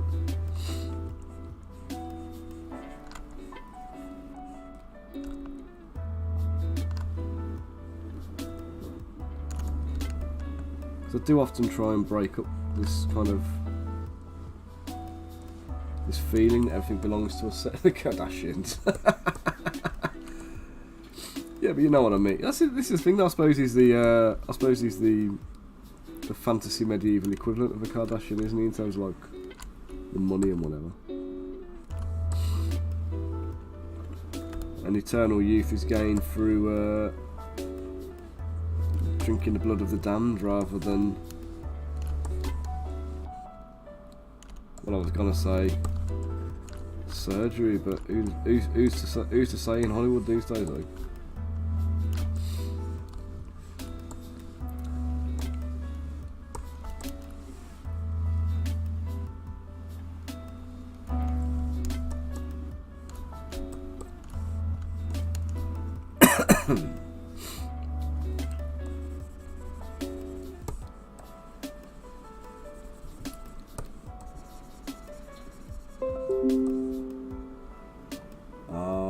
Wrong, Max.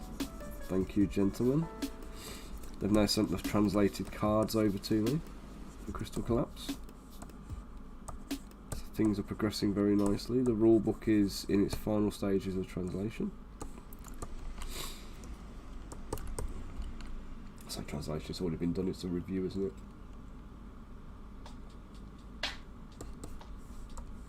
That's the thing, I always think you'll have like, you know, you'll have a certain type of boots, but they'll be quite simple and plain, or they'll have a style of their own, and then we'll go for some trousers on him now. Or pants if you're on the other side of the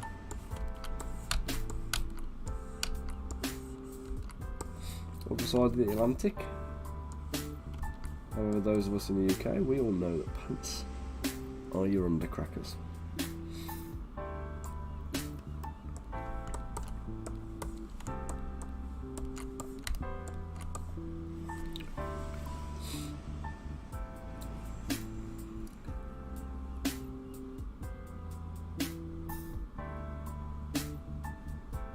What do you reckon, Rose? You do your cosplay, costume designing, all that kind of stuff. How do you go about it if you wanted to make a character that was a bit less,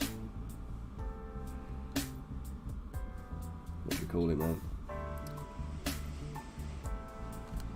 Pretentious, maybe. I'm sticking with the pretentious for him, by the way.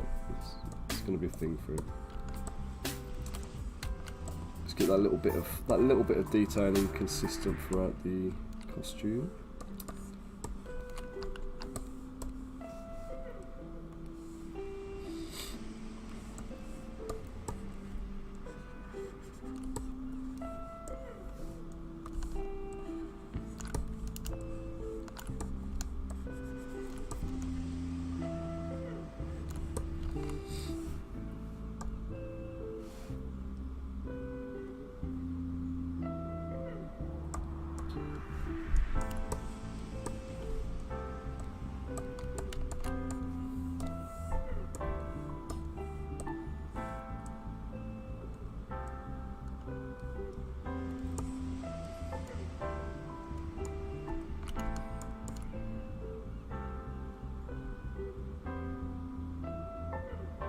Oh yeah, good shout actually. Right, let's do that.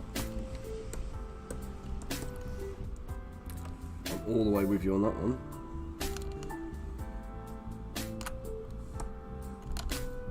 A bit more than that, I think.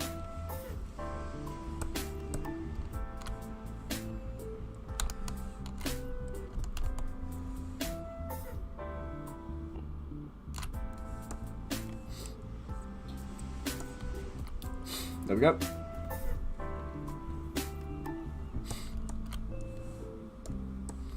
Well, thank you.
feel like I'm racing the clock here now, trying to get this done, because I know any time in the next hour I could get a call from Haley saying, right, we're going shopping.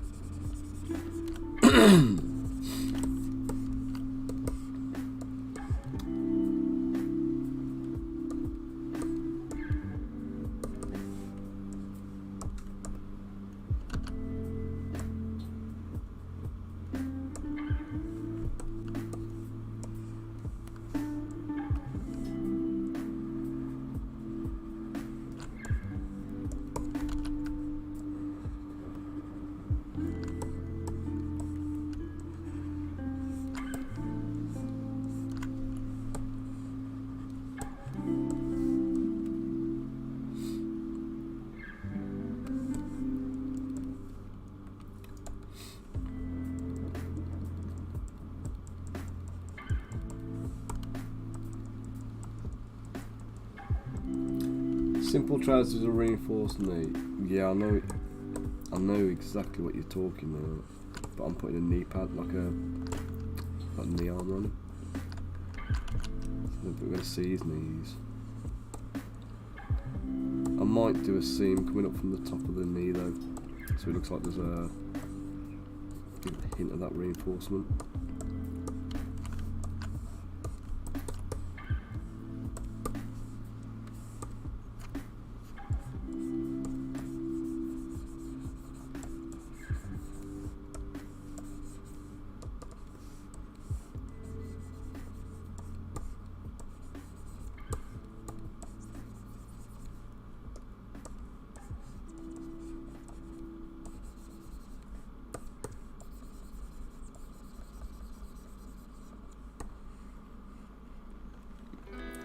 Pocket watch chain. Okay.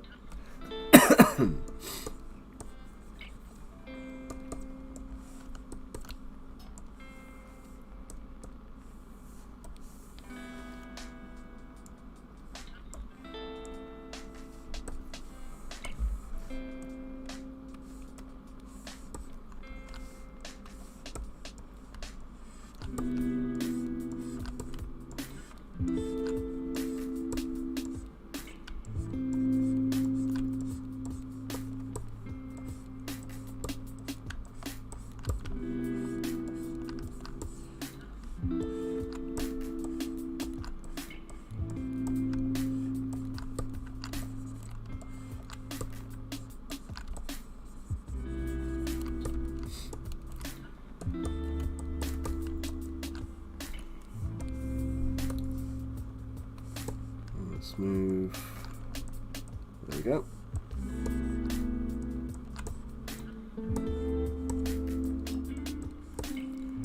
Get some depth to the cuffs. Distinguish them from the trousers. AKA the pants.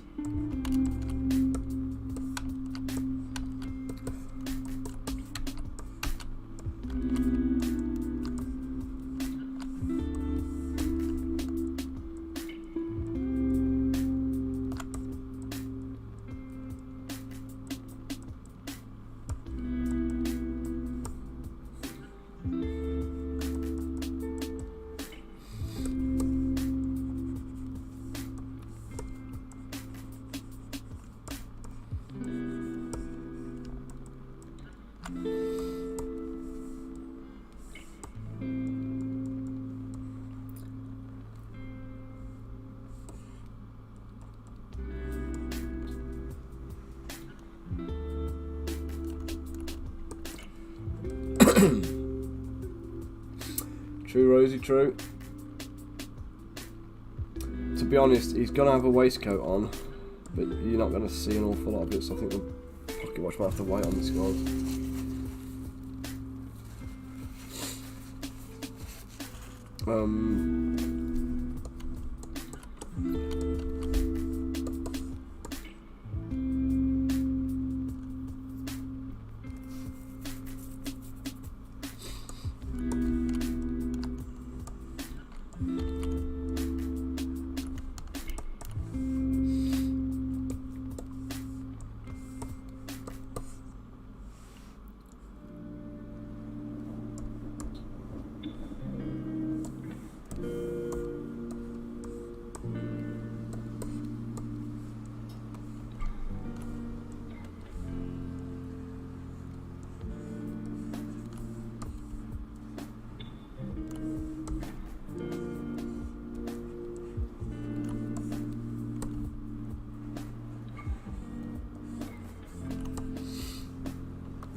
Let's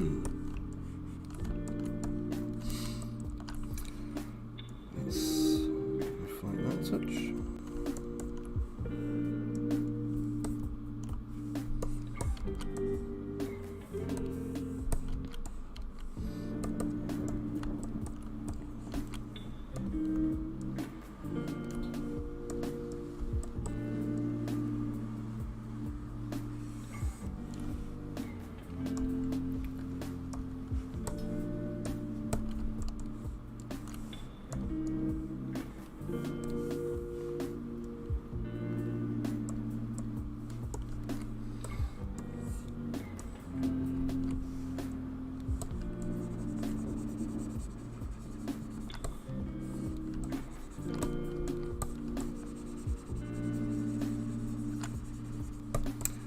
This is a very unfortunate little bit I'm working on at the moment, isn't it?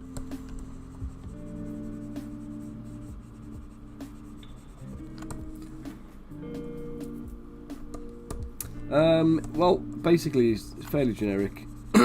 He's not a specific character from a D&D campaign. This month I'm releasing some undead dwarfs that I made a while back that I never released. I was going to do them as a Kickstarter project, but there's been so many like undead Kickstarters and stuff lately. You know, a lot of them aren't amazing, but they're still out there. And I thought, rather than add another one and go through the pressure of another Kickstarter, I'll just release these ones and get them out. And I've been meaning to do some undead heroes for a while, so I want to do Kaz the Bloody Handed, Akar Kessel from the Drist novels, Vecna, of course, and then I want to do a few things so we can switch out some like GW models if you want to use my undead collection in like a Warhammer game. So this guy is like a proxy for Vlad von Karstein, I suppose, or Conrad if you want to use him, or Manfred or whatever. So he's an option for that. Basically just Vampire Lord for whatever game you're playing. Or obviously a nice big badass vampire for your D&D games as well. So if you want to use him as a Strahd, then you know, you've got that option, haven't you?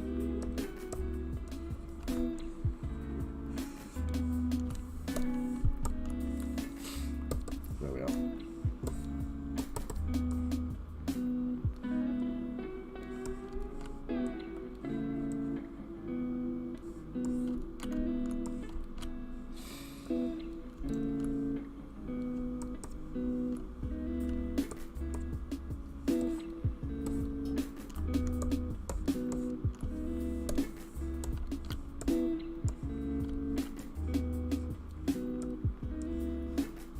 Hide that base because it's getting in my way.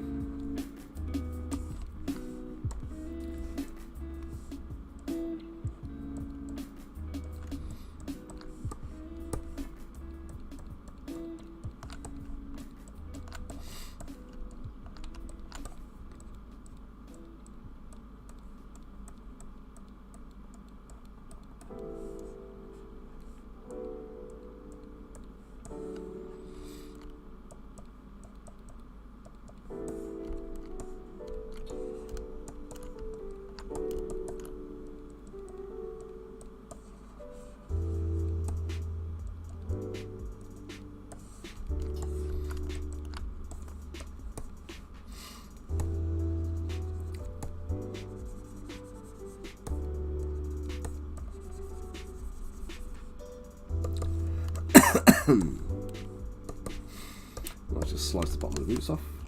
Give them a flat side.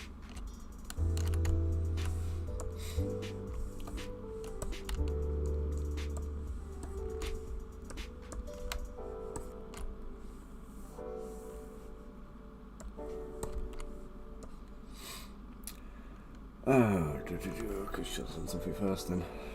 Never mind. Just have to trim them again.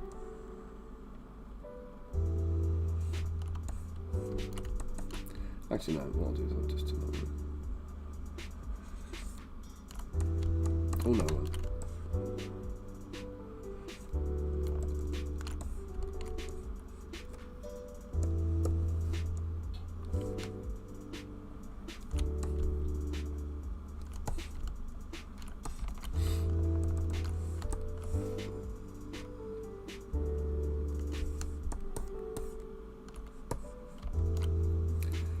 thought I'd done a real mess then, but it's alright.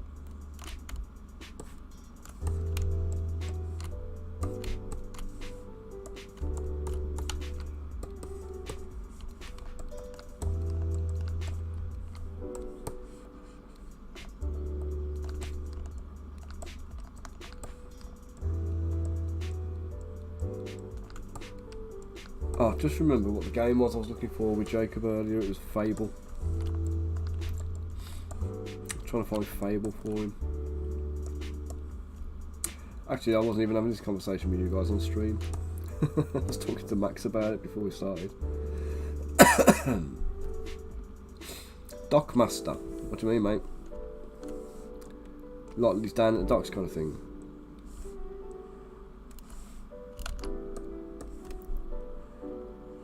Or is Dockmaster a character from something?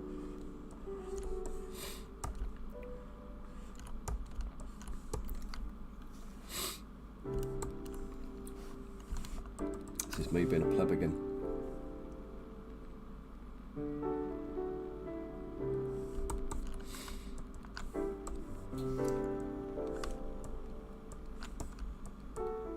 Yeah, dynamic character and costume design on the fly.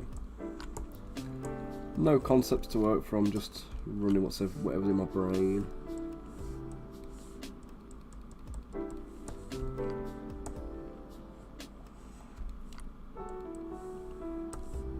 Which, to be honest, sometimes is my favourite way of doing it.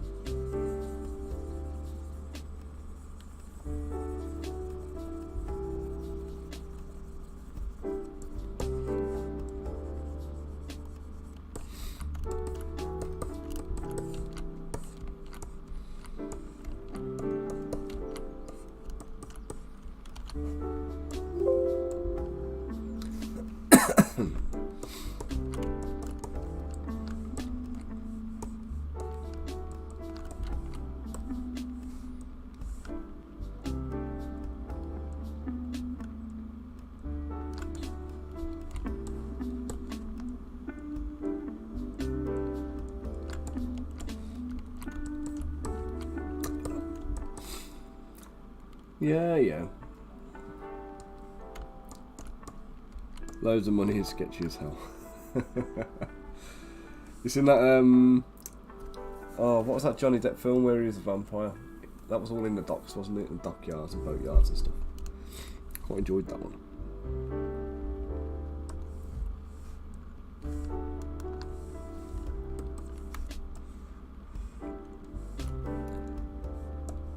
I can't remember for the life of me what it's called though, not off the top of my head.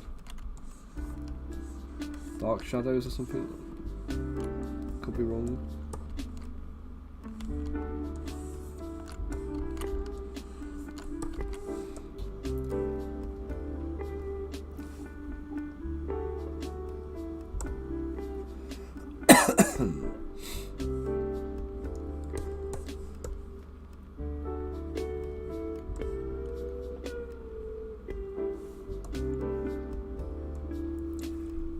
So sending you a Fiat Panda with a Lamborghini body kit.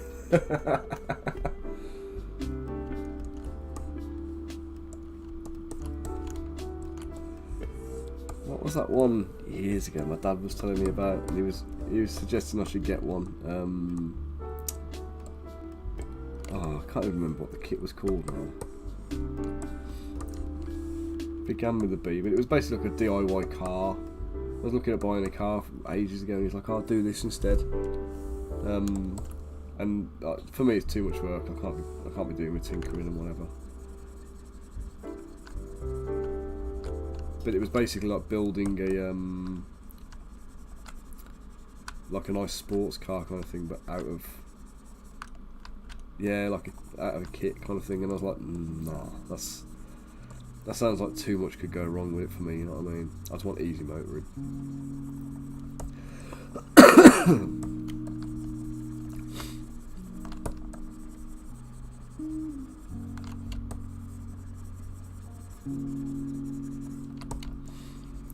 I mean, Mum and Dad bought themselves a new car recently. I can't remember what it is now. It's like a Mercedes. It's kind of like a 4x4 type thing. Quite nice, fairly new. because they had their car nicked. They had this lime green Hyundai thing for about 4 years. When they come to get the payout on it, it devalued by about $1,000 in 4 years. So when they come to get a new one, they were looking at the Jaguar I-Pace.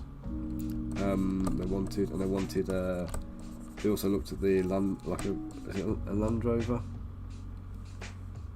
Can't remember which one it was now. They're looking at something anyway. Land Rover and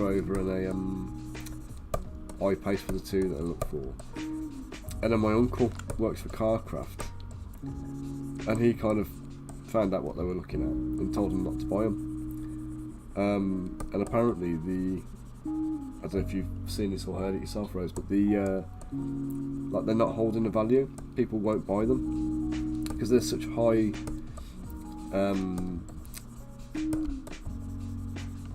targets for kind of like theft and crime. People won't buy them in the second-hand market, so you can't kind of retain value in them. And to the point where Carcraft have been told not to take a Jag or a BMW as a trade-in.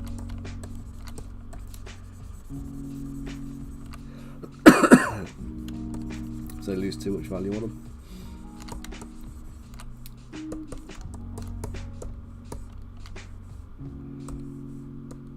And obviously I always thought the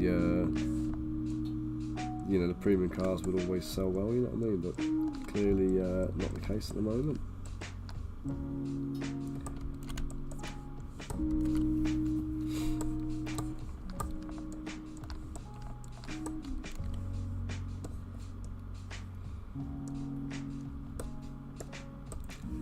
Yeah, they've ended up getting something similar to what they were going to get, but as a Mercedes.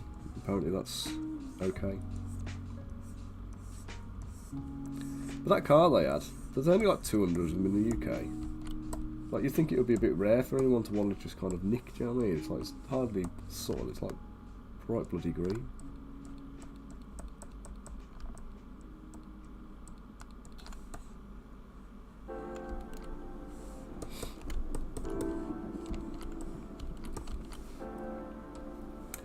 Cumberbund, there we go.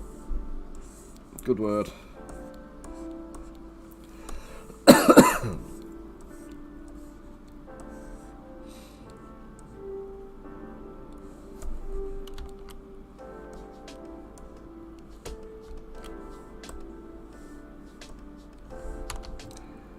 Anybody else got any good words you just like saying sometimes?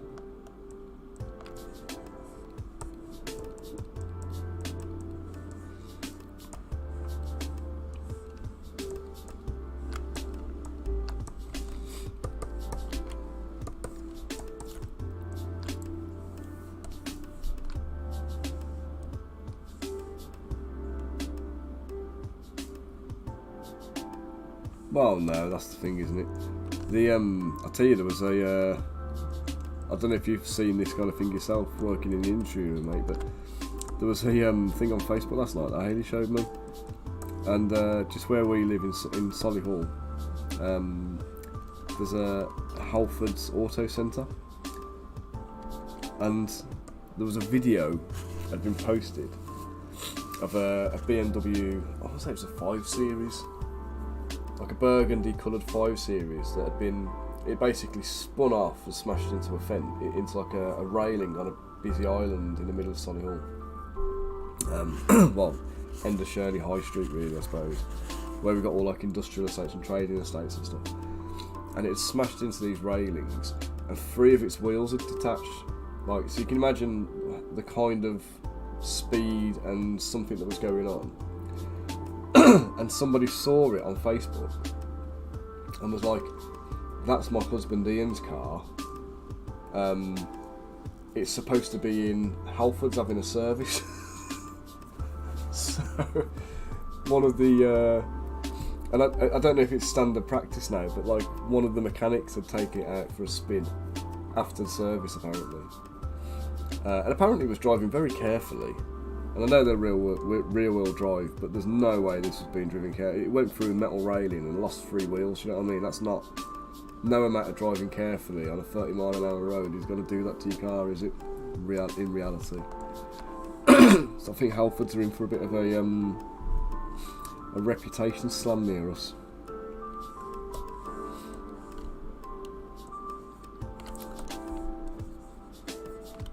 You don't work for Halfords, do you, mate?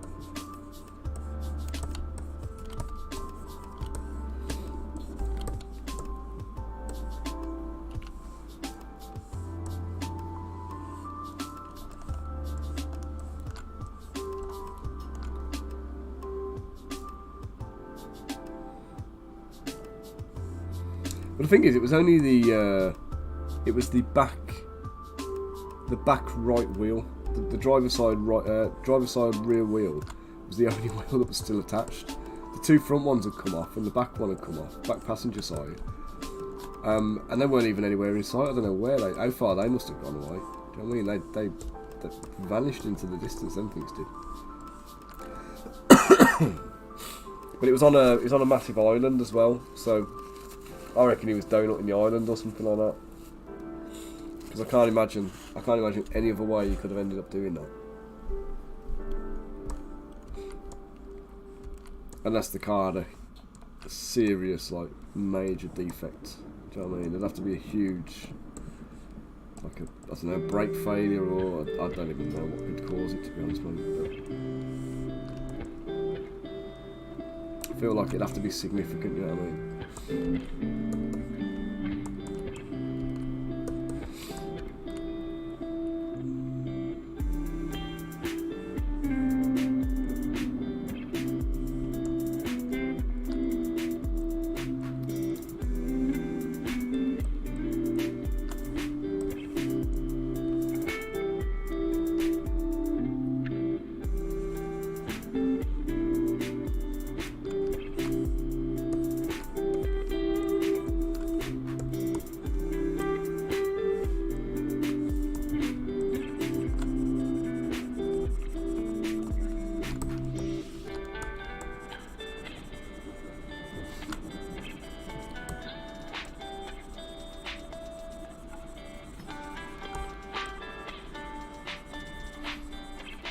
So is it normal then, after a service, to take the car out for a drive? Or is this someone playing silly buggers and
Oh, on a complete tangent here, I've got to tell you a funny story from the weekend.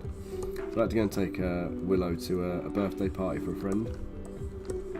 And we went to go and watch a nativity play in the week. So Thursday morning I was sitting in the nativity. And a little friend George is sat there. And I was sat directly in front of him in the back row. And George has pointed to Willow, or tapped Willow, and he's gone, "Willow, your daddy's got a bald head." And like, found out about it afterwards. Willow had told us, like, so I obviously find it hilarious. It's like some kind of scandal or whatever.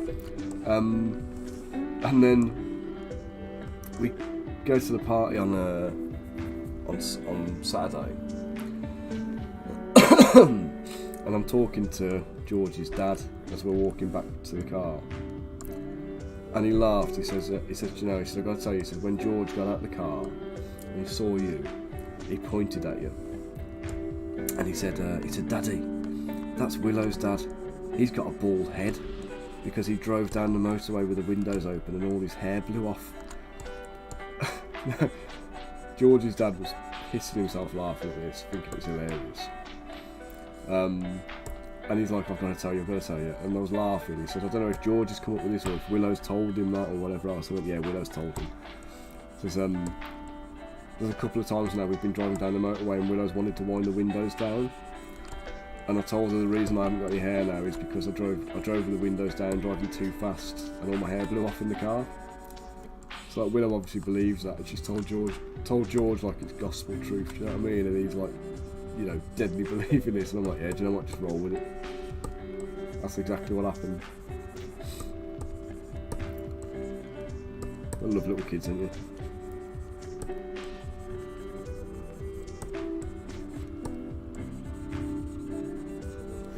So it all stemmed from a lie just to stop her winding the windows down on the motorway.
Bunker buggered off. He's probably fallen asleep, mate. He's old now, isn't he? He gets like that.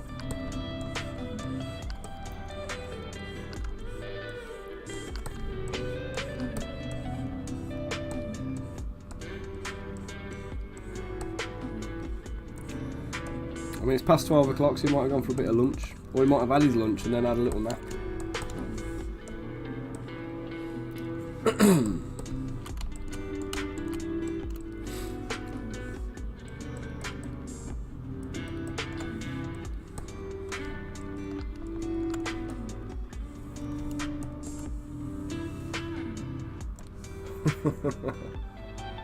Hey, Bunker.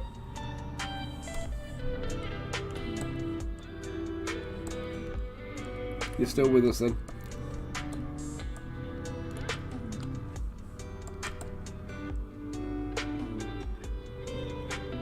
Oh, mince pies. Good shout, mate, good shout.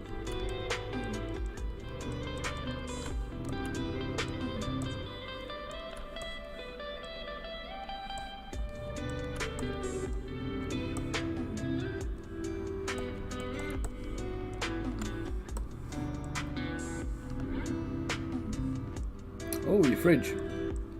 Go get it, mate. Show him who's boss. And get the eating on and warm yourself up.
Let's just pop a few little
Now these might be a little bit too small to be of any actual use, but we'll see.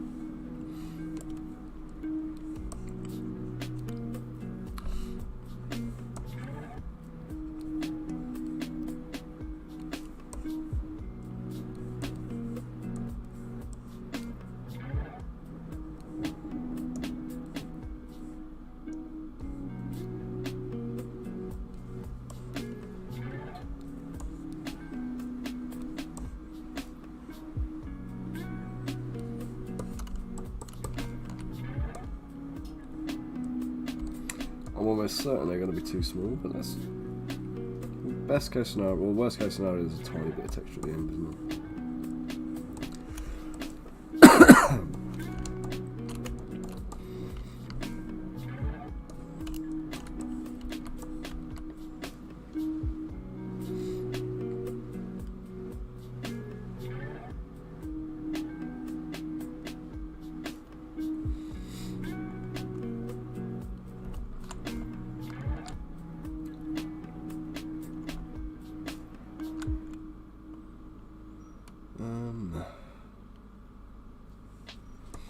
I don't know if I'm going to keep this mantle or not.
Right, he needs to have some like big ass cuffs, doesn't he? So.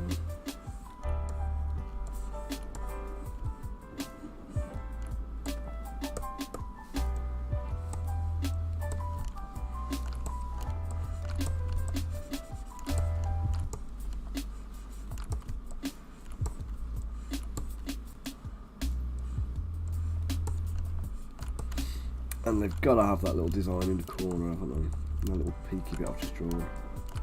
Oops.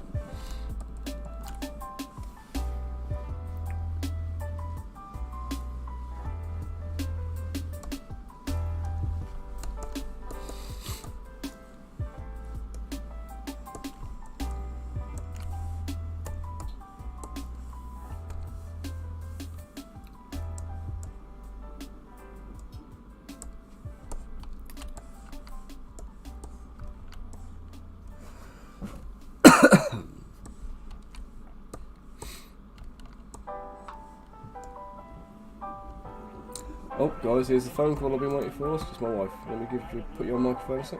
Put you on mute a sec, sorry.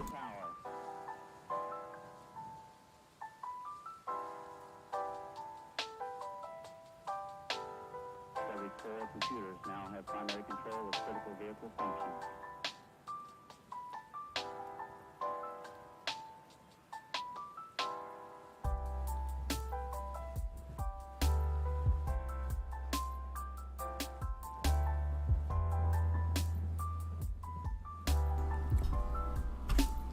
Okay, guys, I'm gonna have to end this here because it's as predicted. She's on her way back, and I've got to go and fetch some, make a little trip to the link shop at Resorts World with my dad.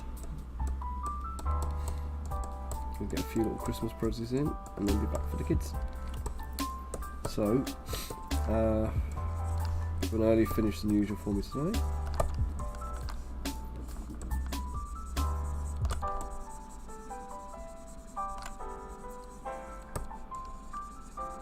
Hopefully next time I stream, which I think is looking like it's probably going to be Wednesday now. Next time I stream, hopefully we get the Instagram one up and running as well. I'm going to try and figure out what I've got wrong. So you may see me doing a couple of little practice streams, just trying to get that sorted. So if I pop up in the meantime before Wednesday, it's probably a little test. So.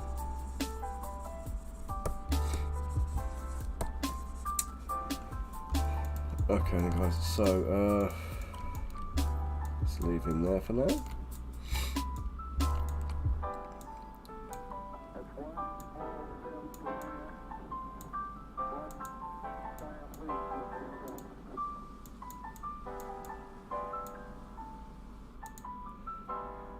Ooh, let's change that.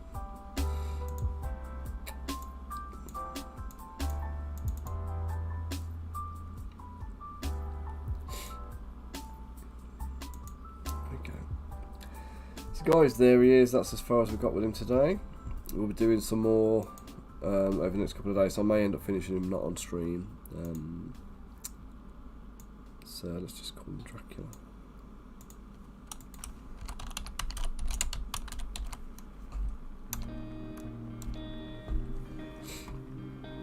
Okay, I'm going to see if Mike's on, so we can just jump into his stream, or anybody else who's about.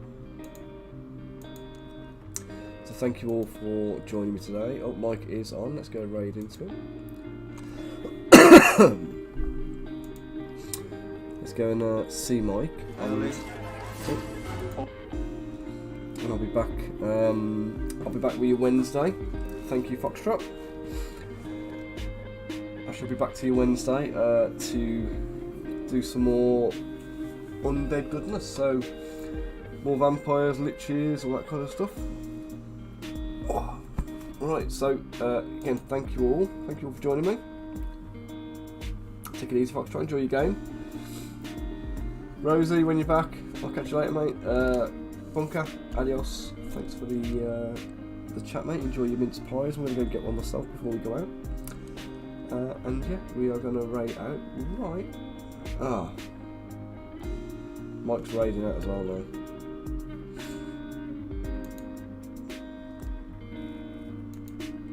Is it?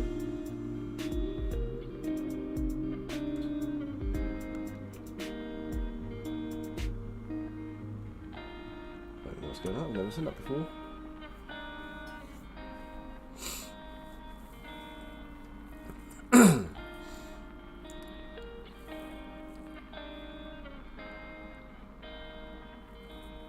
It's an early one if Mike's finishing, so let's go drop in. Let's go drop into him.